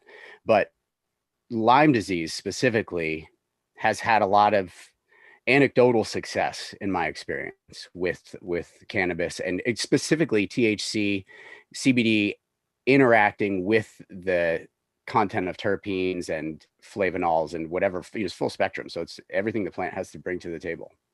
I'm curious about how this would how this would interact with I lost my chain. So Lyme disease has a biofilm, and they're spirochetes. Yeah. Okay. And they survive inside of like a cellular biofilm, and they're protected from antibiotics from using the biofilm. And cannabis and terpenes act as a solvent.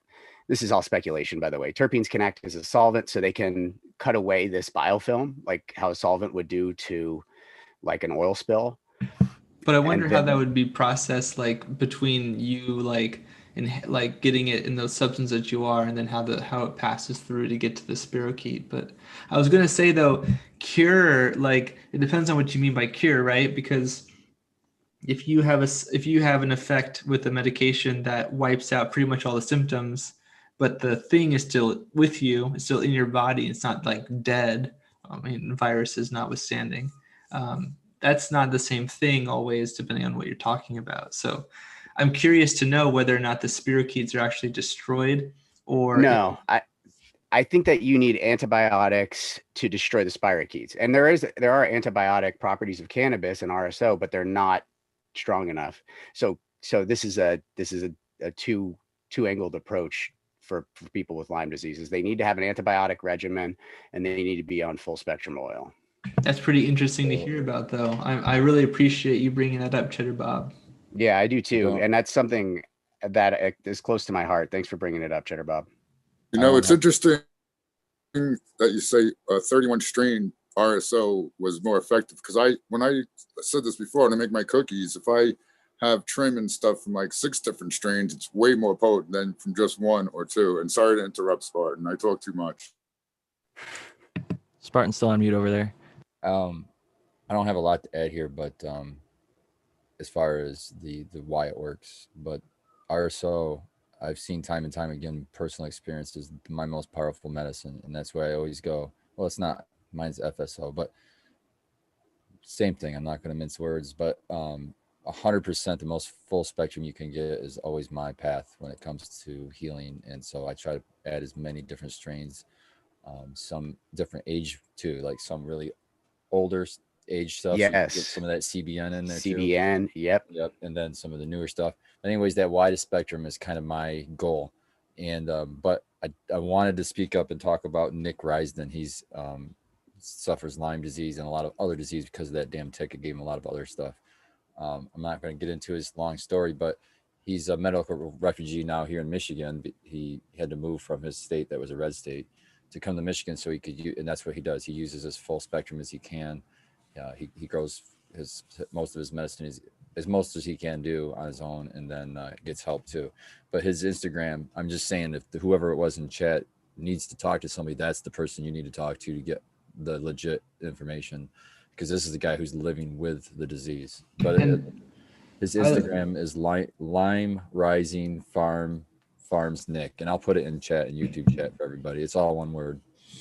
He's a solid dude too. Yeah, and by the way, for those who don't know, since you did bring it up, Cheddar Bob, and thought that I would appreciate this because of my interest in entomology. Hey, guess what? Ticks, a lot of ticks in the east coast of the United States of America anyways, are moving westward a lot more. One of the things I liked about living in Southern California was that we don't have a ton of them. Dog ticks do happen on occasion.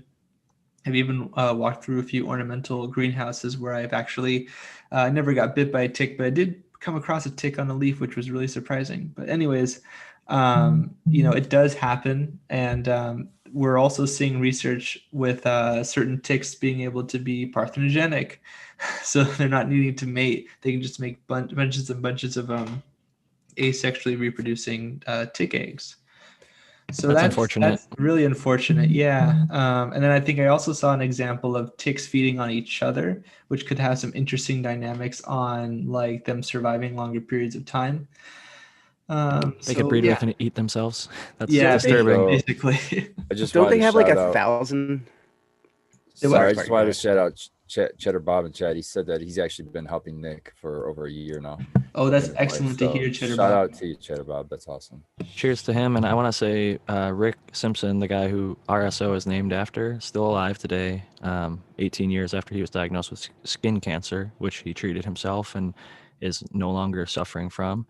He had a stroke last year, and he's been recovering from that.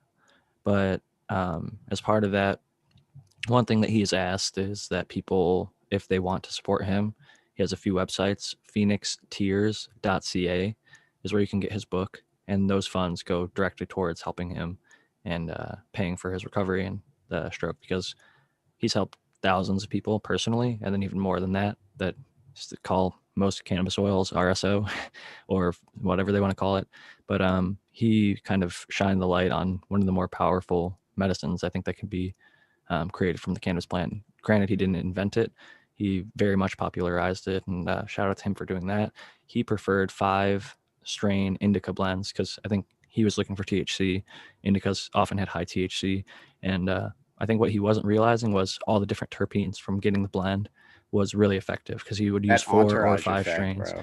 And like you were talking about with that 31 strain blend, I quickly went from, I used to do bubble hash where I separated all the bags and had the 73 and the 90 and the 40 and 25 or whatever.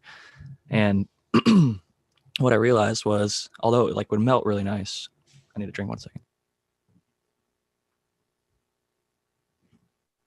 Although it might melt really nice, look really good, smell good, whatever, the smoking it, the actual medical effect, it might be like really heady, it might be like really tasty, but like it was never as good as when I just took, and it was, I found this out unintentionally. I just had a whole freezer full of, fuck it, I gotta go through all this shit together. So I'm just gonna add this one, that one, that one together. When I started mixing them all together, what I called farmer hash, just doing like the 45 to the 160 bag Frenchy style, I just found the effect was so much better for me and for my wife and for everybody else who came by. Like, yeah, it's a darker product, and yeah, it's a, maybe a more, some people call it contaminated or whatever because it's darker or whatever. There's more chlorophyll and other shit. Who knows?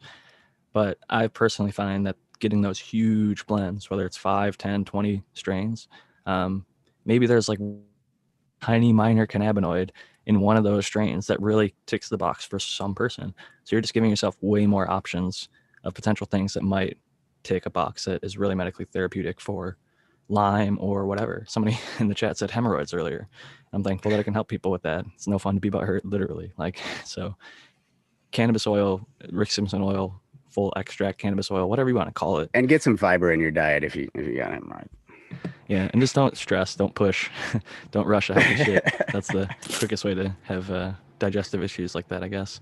Well, you all know my theory. I think it's a preventative medicine, and everybody should be eating a potent cannabis edible a day.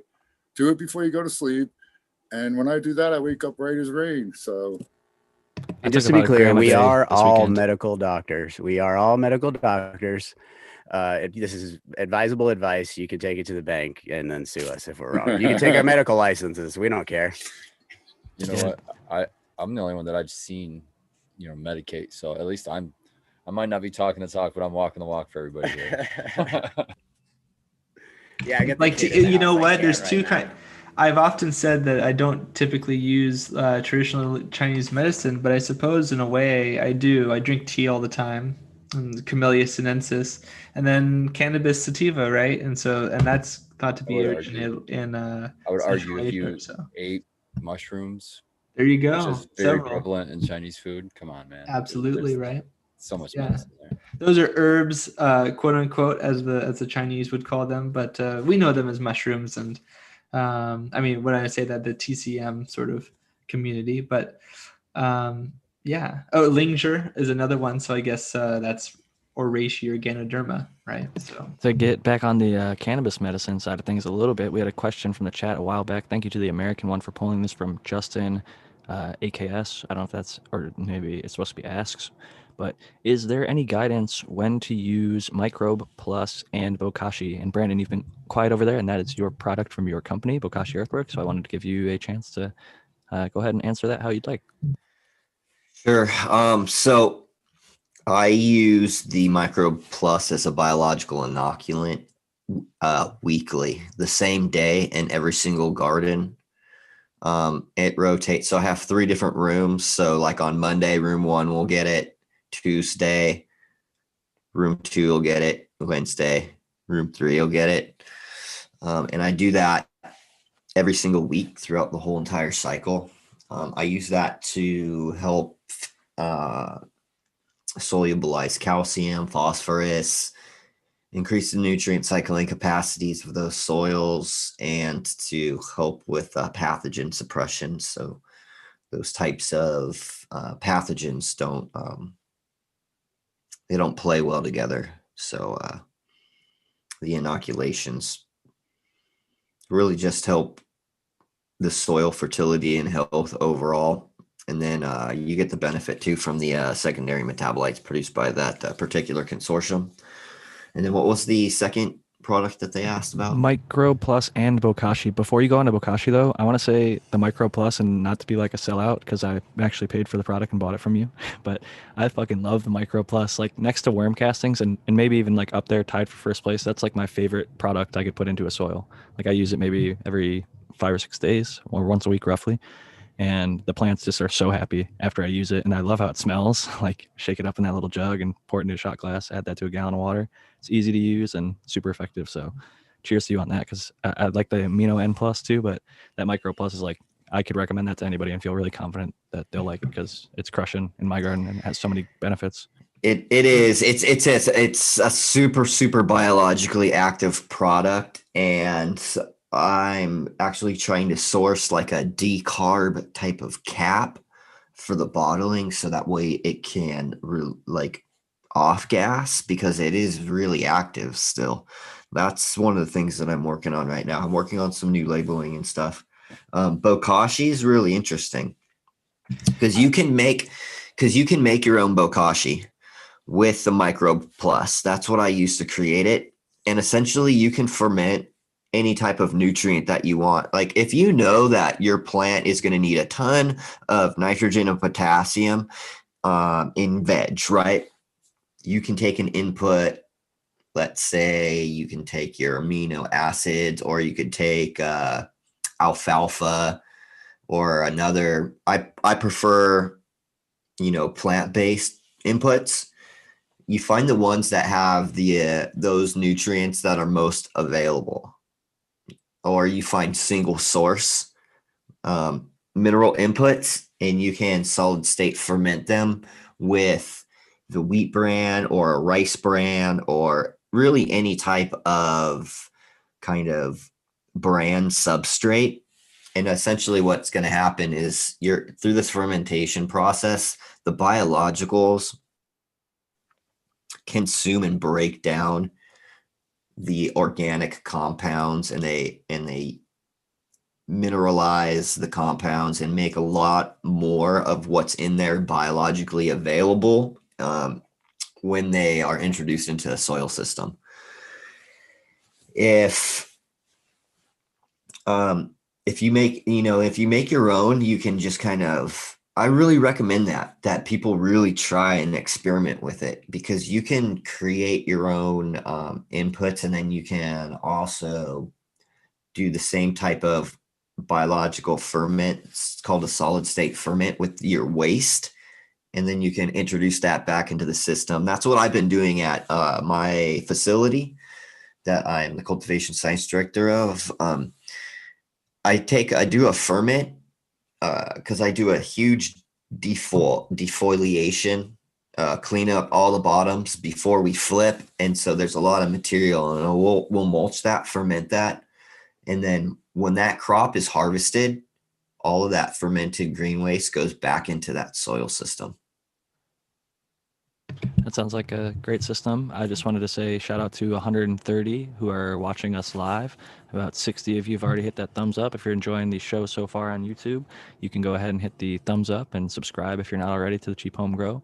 Shout out to Shane from Cheap Home Grow Podcast, who makes this available. He's not with us right now, but never a bad time to shout him out, and hope he's doing well. And I just wanted to remind everybody who's viewing to go ahead and do that, because we're only about 30 minutes away from the end of the show, and about half of you have done it so far. So really appreciate everybody here for your participation in the chat. I've been reading through the comments. I know we don't always bring them up on the show, but thankfully we have awesome panel members like Spartan, Zenthanol, and everybody else who's interacting with the chat, answering questions on there when they can, and we'll bring them up when I see them in the Zoom chat when somebody feels like it's a question maybe worth bringing up on the show. Spartan, it looks like you might have something.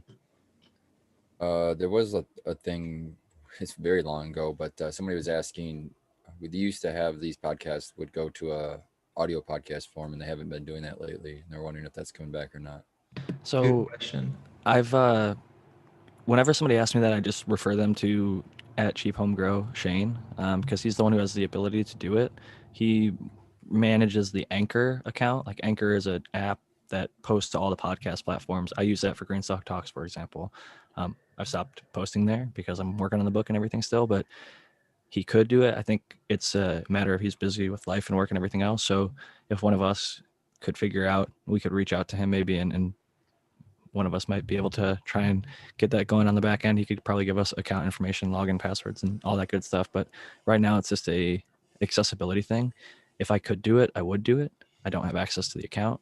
So for now, I'm telling people that want to download it, because I was just on a plane. I listened to some fucking talking shit with Eagle. Shout out to Eagle. It's got really long shows, and it was nice to, cover my flight and listen to some people in the cannabis community and hear them talk and all that good stuff. So I like being able to download it and listen to it offline, which was nice. So I definitely feel for the people that do that at work or when they're driving or whatever. But what I will say is, like, if you're worried about internet, maybe go to like 144p on YouTube, or even go to Google and just type in YouTube to MP3, and you can type in a YouTube link and convert it to an MP3 and just download it. And I know it's a little bit inconvenient, but we're doing this every single week, giving you guys 2 hours of our time for free and trying to give you the best information that we can. And unfortunately, Shane is busy with life and everything else. And until we figure out a system to get them posted, it won't be going there, to my knowledge, unless Shane decides to pick it up, or unless one of us feels like they want to spend more time than we already do committing to this show. Honestly, I think like if one of us did it right now, we'd probably be able to get it done real easily. Like, it's easy for me to show up and do the 2 hours of the show because I love learning and talking with you all. But that nitty gritty on the back end, a lot of us are growers. We want to be growing, want to be spending time with our families. We want to be, able to do our work job, whatever it is in our daily life. And to take on more responsibility is a lot to ask from people that are already generously giving hours of their time at the end of the week, every week, for the past almost 2 years now, 92 weeks in a row. So shout out to all of you on the panel for your time. I really wouldn't want to ask you guys to do any more. If one of you felt really compelled to do it on your own, I'd be happy to, you know who Shane is and how to get in touch with him. So we can make that happen. Or I always just if enough people reached out to him, he's like, if one or two asks, then maybe it's not worth it. But if 15, 20, 30, 40, 50 are asking, hey man, when's it coming to the, podcast platform again? Then maybe he'll be like, I'll do it. It's worth it. Because I secretly hope in the back of my mind someday Shane from the Cheap Home Grow podcast gets back into the game and starts doing individual interviews again. Like, we got the Hydro Hustlers coming back. We're going to have some sort of, not the Breeders Collective, we're going to change the name, but at some point we're going to bring that back. I want to bring back individual interviews and maybe bring new people onto the panel. I mean, it's always a cool thing. It's called Growing with My Fellow Growers. It's not like just a set. I love our panel, and I love the people that are semi-regulars and rotating in return, but it's always nice to see a little bit of change and new faces sometimes. And I think so many people in the community offer a great deal to the community. So it'd be nice to, even if it's just like once a week, to have somebody jump in and hear their perspective and thoughts. I think you're right. I'm sick of you all. And I mean, I'm just joking. But yeah, there's definitely people we could listen to that would be good to listen to, Definitely. Yeah, definitely. I also wanted to say though that as far as the microbial products that Brandon was talking about a little bit earlier, if you want a non-cannabis example, just for whatever reason, I applied the bokashi product that he gave me a long while ago to my passion vine plant, and it did really well. I'll take some credit for it too, but also my loquat tree has been doing really well as well. But yeah, I definitely enjoyed mixing in the bokashi, and I feel like it did a really good job at helping with the breakdown of also certain natural inputs like leaves and that sort of thing as well. So good stuff. I'm glad to hear that, Grow Your Own. I got a question that we can rope Dr. MJ in, because after your introduction, I don't know if you've said a single word yet, but I think this is a perfect one for you because you've got a lot of the light science and stuff on your side recently, especially with all the testing you've been doing. One of our regulars and one of my favorites, Sour Diesel Tangy, asks, does anyone suggest increasing PPF? I think they mean PPFD, but in late veg, or maybe PPF, the same thing, but kind of like week 6 and on. And they're talking about in veg. So Doc, I'll let you take that first, and then the rest of the panel can get in. Yeah, PPF is related to PPFD. So PPF is a measure of quantity, and PPFD is a measure of density. Usually when you're thinking about sort of how much plant or how much light the plants can tolerate, we think in terms of PPFD. But if you're thinking about like how much light you need for your space, you would think in terms of PPF. Yeah, so you increase, plants can, I think we were talking about this a little bit before, but you want to start plants pretty low, as sprouts, for example, like 100, maybe 150 ppfd. You ramp that up to about 500 during the seedling stage. By the time the plant has like 5 nodes, 6 nodes, it can be up at a full dose of light, which is at ambient levels of carbon dioxide up to 1,000 micromoles. I wouldn't push sort of small plants up to 1,000, but you could certainly be running them at that point at 700 or so. Now, I mean, at that point, you don't need to increase ppfd again for the rest of the grow. The plants don't sort of ever get to a point where they can use more light than that. There's a few reasons why we usually recommend a higher sort of hanging height and a lower ppfd during vegetative growth. One of those reasons is simply because the plants are growing. And you need to have room for the plants to like grow after you set the light, before the plants get damaged by sort of excessive levels of light. The other reason is that the tent may not be full. If you're growing in a reflective space, until the canopy is full, ppfd levels are actually higher, because photons are bouncing off the floor and bouncing off the walls and other things like that, and they end up hitting the plants again.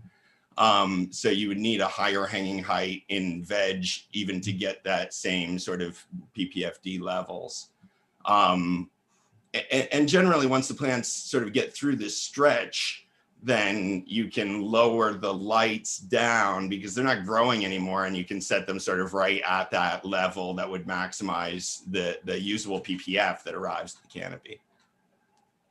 That's a great answer. I'm curious if Spartan Grown has any thoughts on just light levels. I don't know if you want to give a specific number, but just generally lighting in veg versus lighting in flower. And I know it's about 5:41 here on the West Coast, which means it's coming up close to the end for you, because I know you got Michigan Bros Grow Show after this, and I don't want to rush you, give you a little bit of time to let the dogs out, go to the bathroom, etc. My opinion is this is just my opinion is I like to hit them just as hard. I want them to be hit just as hard in veg as they're going to get into flower. That reduces a variable on the switch, on the flip. So if I hit them just as hard before they go in that they're going to when they get in, then they're already adapted to it or whatever. But I will admit that my veg lights are my old flower lights. So when I buy a new light, it goes into the flower room, and then everything gets cycled back a step. And that's how that works out. So they are getting less for sure, just because they're older lights. But other than that, this was an awesome show. And God, I got to pee so bad. But I want to shout out to Chad. They really had my attention most of the show today. I'm sorry for not being as jumping in as much, but there's a lot of good stuff going on in chat. So shout out to Chad. I kind of hung out with you guys today. And shout out to the panel. Loved hanging out with you guys like I always do. And anybody else that's going to be staying up later, I'll be at the Michigan Bros Go Show next here in a few minutes. Thank you so much for joining us, Spartan. I always appreciate your input. I wanted to new bud tender in the chat that just said what's up. They're growing some of Kyle Breeder's New England Rock Candy Phenos, I guess, which is pretty cool. Also wanted to say check out Spartan Grown at Spartan Grown on Instagram. You can also see him on Grandmaster Level on YouTube. Michigan Bros Grow Show tonight in about 15 minutes. And I think I got most of the places, but yeah, he's all over the place. But you can definitely find him mainly at Instagram at Spartan Grown, and then as well as at Mitten Canico is where he's working at his commercial spot. I definitely want to shout out the chat too and echo that sentiment, because it really incentivizes interacting with all of y'all when you have great, interesting and engaging questions and interactions, and a lot more regulars. Like I said last time, there's we got E and we've got a bunch of other people too.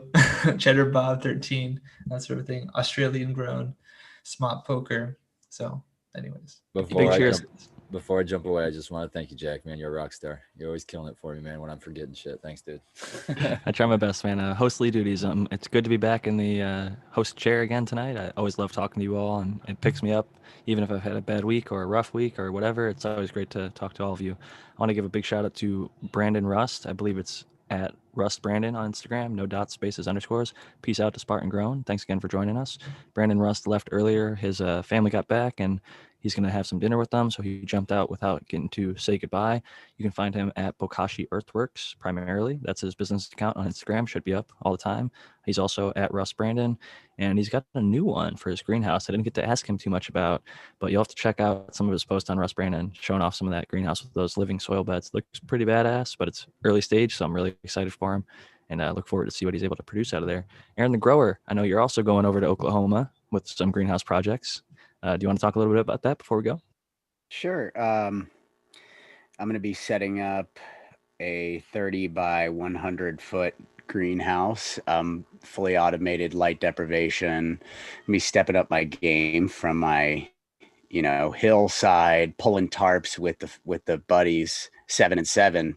I'm gonna go out there and press a button and be teaching people how to, defoliate their plants and stuff. Yeah, exactly. Oh, look at that thing go. So, it's a culmination of a lot of hard work and a decade and a half of time, and my wife and I's entire life savings. But it's a beautiful thing to be able to pour yourself into something like that and invest into yourself and into your future and buy land and, farm. This is my idea of the American dream, have a family. And so Oklahoma is a great place to do that. It's the most underrated state in the cannabis scene, and everybody's about to see it. There's going to be some real craft cannabis farmers coming out of Oklahoma. A lot of us are coming from California because this state sucks. A lot of regulation here that they don't have. Yeah.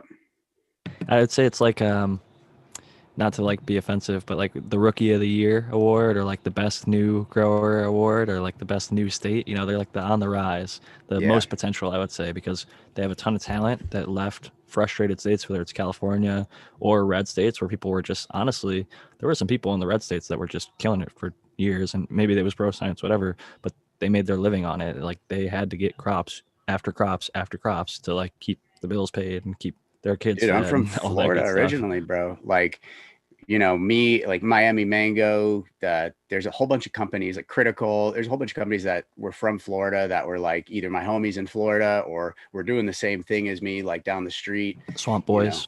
Yep. Swamp The Boys. TK and OG Chrome Kush White. crews. Yep. All those guys, man. We're all from that red state in the shadows. Like it doesn't matter where you are. There's only a few What's red that, states Matt? left. I said Bog Bros. Bog Bros. Yeah, I like That sounds like a swamp. Bog. Yeah, sure. Yeah, swamp. Bog that I think of is like bushy older grower, but I think he's a Oregonian. Fen Friends. That's another kind of swamp. Okay, I'm done. Yeah, I got you. So I mean, it's definitely it's swamp shit, but also it's just the same as any other place where you got OG people doing stuff under the covers and behind the walls. Same place Brandon comes from, man. We're all from the same place, and we're just trying to make our way in this crazy industry. I'm glad that you guys have been able to. When it wasn't even an industry a few years ago, it was just organized crime. Is how they looked at it. They were arresting people for masterminding operations. If you had anything written down, you got more charges.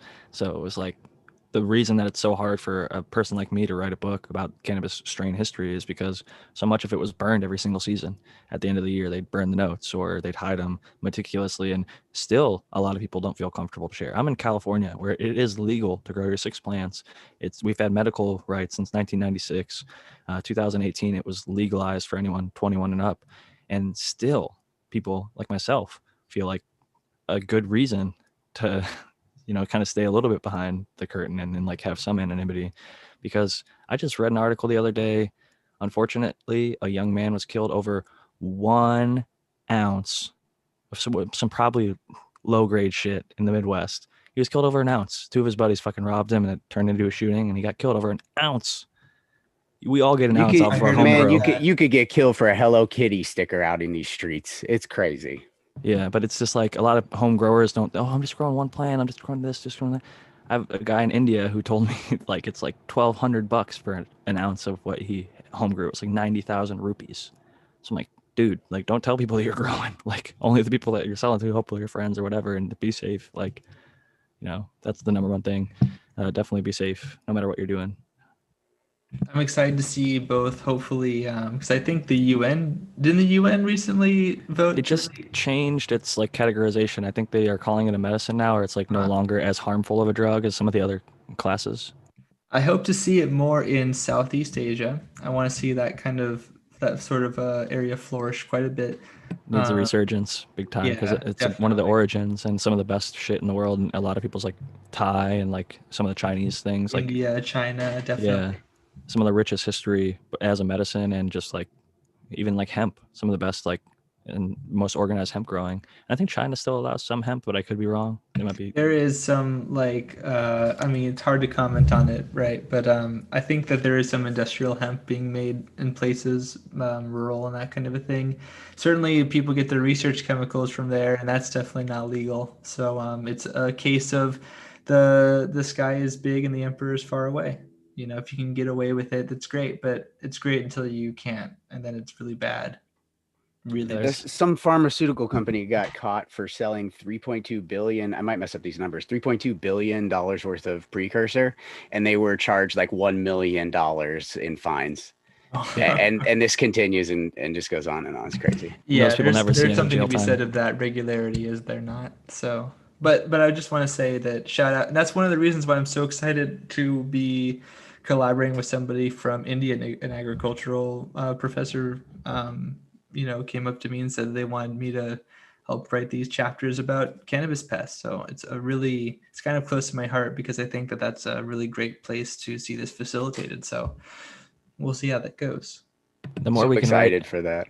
anything, whether it's like something you're interested in about a strain or cannabis pests or, uh, you know, whatever it is that's about cannabis, if it's on a public forum, whether it's Instagram or somewhere online, we're breaking the stigma and we're educating people and we're bringing something out of a really dark history that I think that's why there's so many people with us tonight. We had I think like 130 plus with us, and I'm not sure 115 with us right now.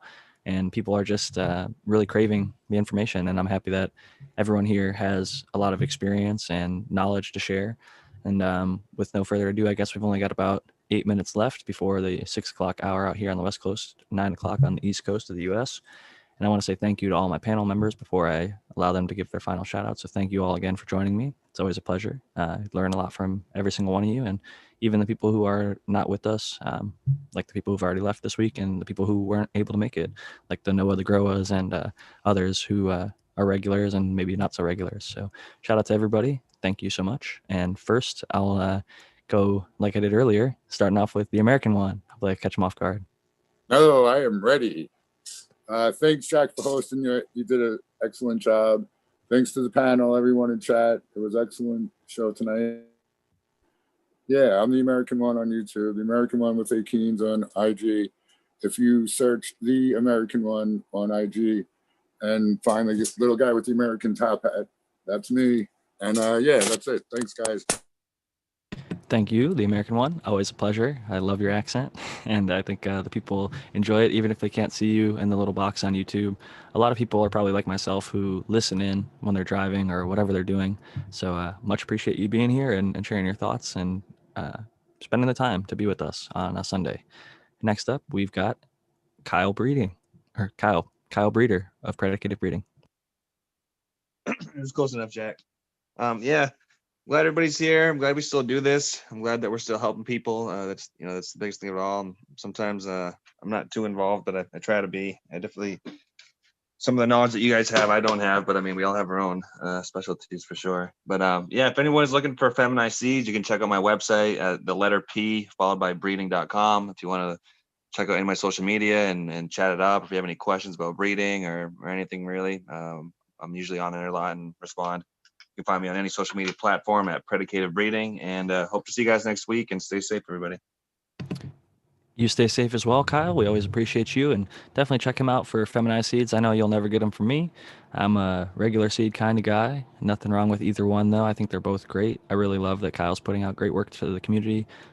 I would say probably and provably one of the most stress-tested genetics in the feminized seed market out there, and that's something I really have always admired of Kyle is his willingness to go through the work to test the strains to make sure that they're going to be as close to bulletproof as you're going to get, especially from a feminized seed line in the market. I'd say he's like up there with like the Mr. Soul of like, you know, Cinderella 99, Cinderella XX is what he called it with his Femini. So for him to be in the game for a relatively short time comparatively and to be producing as consistent of a product so soon, I'm really thankful that Kyle was able to, you know, put that work out there to the community. I think it's a really big service to a lot of people I've seen grow it and have success and really enjoy the stuff. Speaking of one of those people, Dr. MJ. Hey, yeah, sorry I was late. And then sort of quiet. I'm just distracted. I got a lot of stuff going on. I'm getting excited for the New Year's Grow Challenge, though. And I hope you guys all come and grow together. We're starting on January 1st. I know several panel members have indicated a possibility that they're going to grow. So I hope that they all follow through and join us. Everybody that's listening is welcome. These things are free to join. There's really no catch. We're just about growing together, keeping journal, lots of fun prizes. And yeah, in addition to everything else, I actually have a new video coming out tomorrow too. I tested the SP6500 from Mars, which is a crazy powerful light. As I say, it's too much light for you.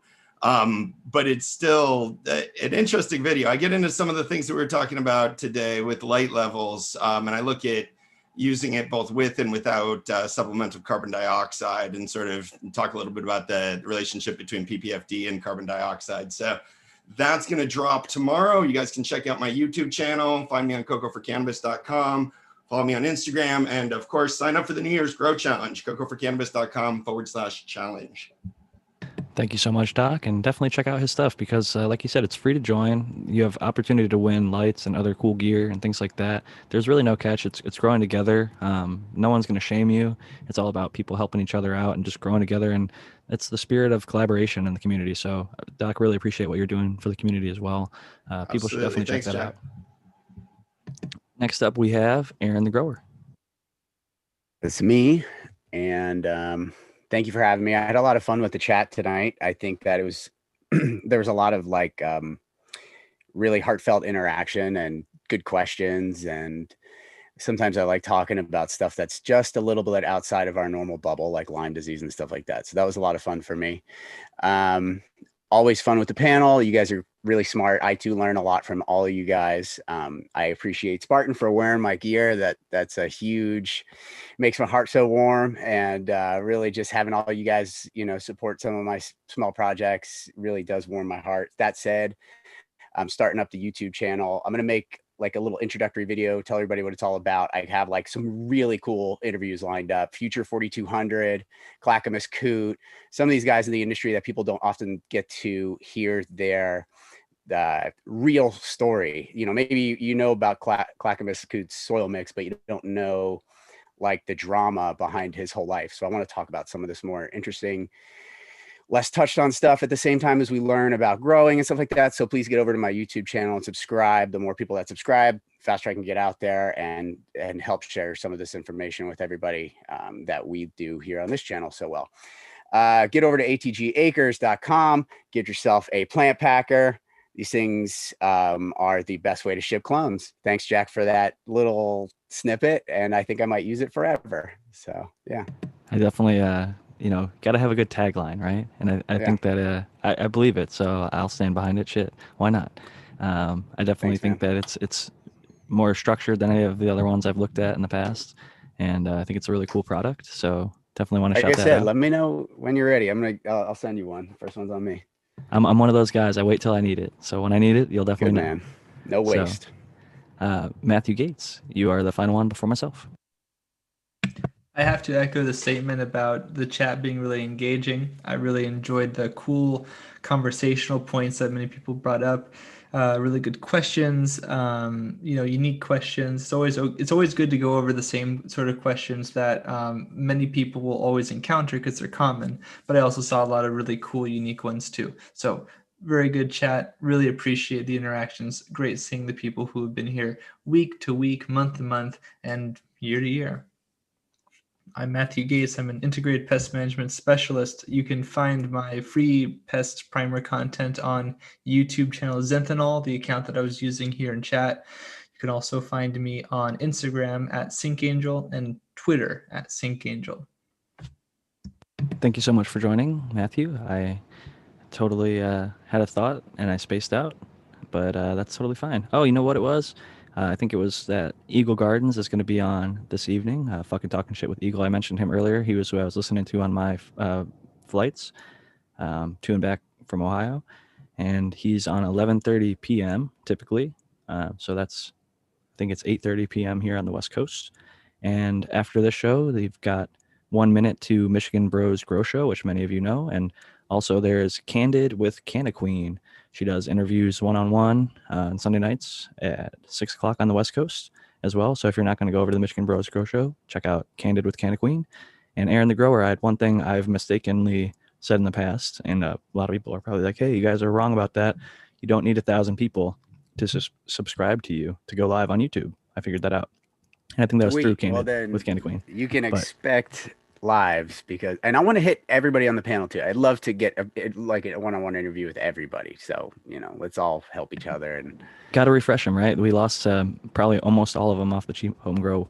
Many of those YouTube videos got deleted. So that would be a cool thing for sure. And yeah, so I don't want to cut into Candid with Canna Queen or Michigan Bros Grow Show, but I'm glad I was able to remember before the final sign out. I'm at Jack Greenstock, as you may see behind me on my little logo as I lean off to the side. I really appreciate everybody coming in the chat this evening. It was a pleasure, as always, and I look forward to seeing you all next week. My cat's over here playing with me, so I'm getting distracted, and I'm not going to have too much more great things to say, but grower love to everybody. Thank you all for showing up another week, and I look forward to seeing you next Sunday. Thanks again. Grower love. love. Jack Greenstock, signing out. Thanks again, everyone.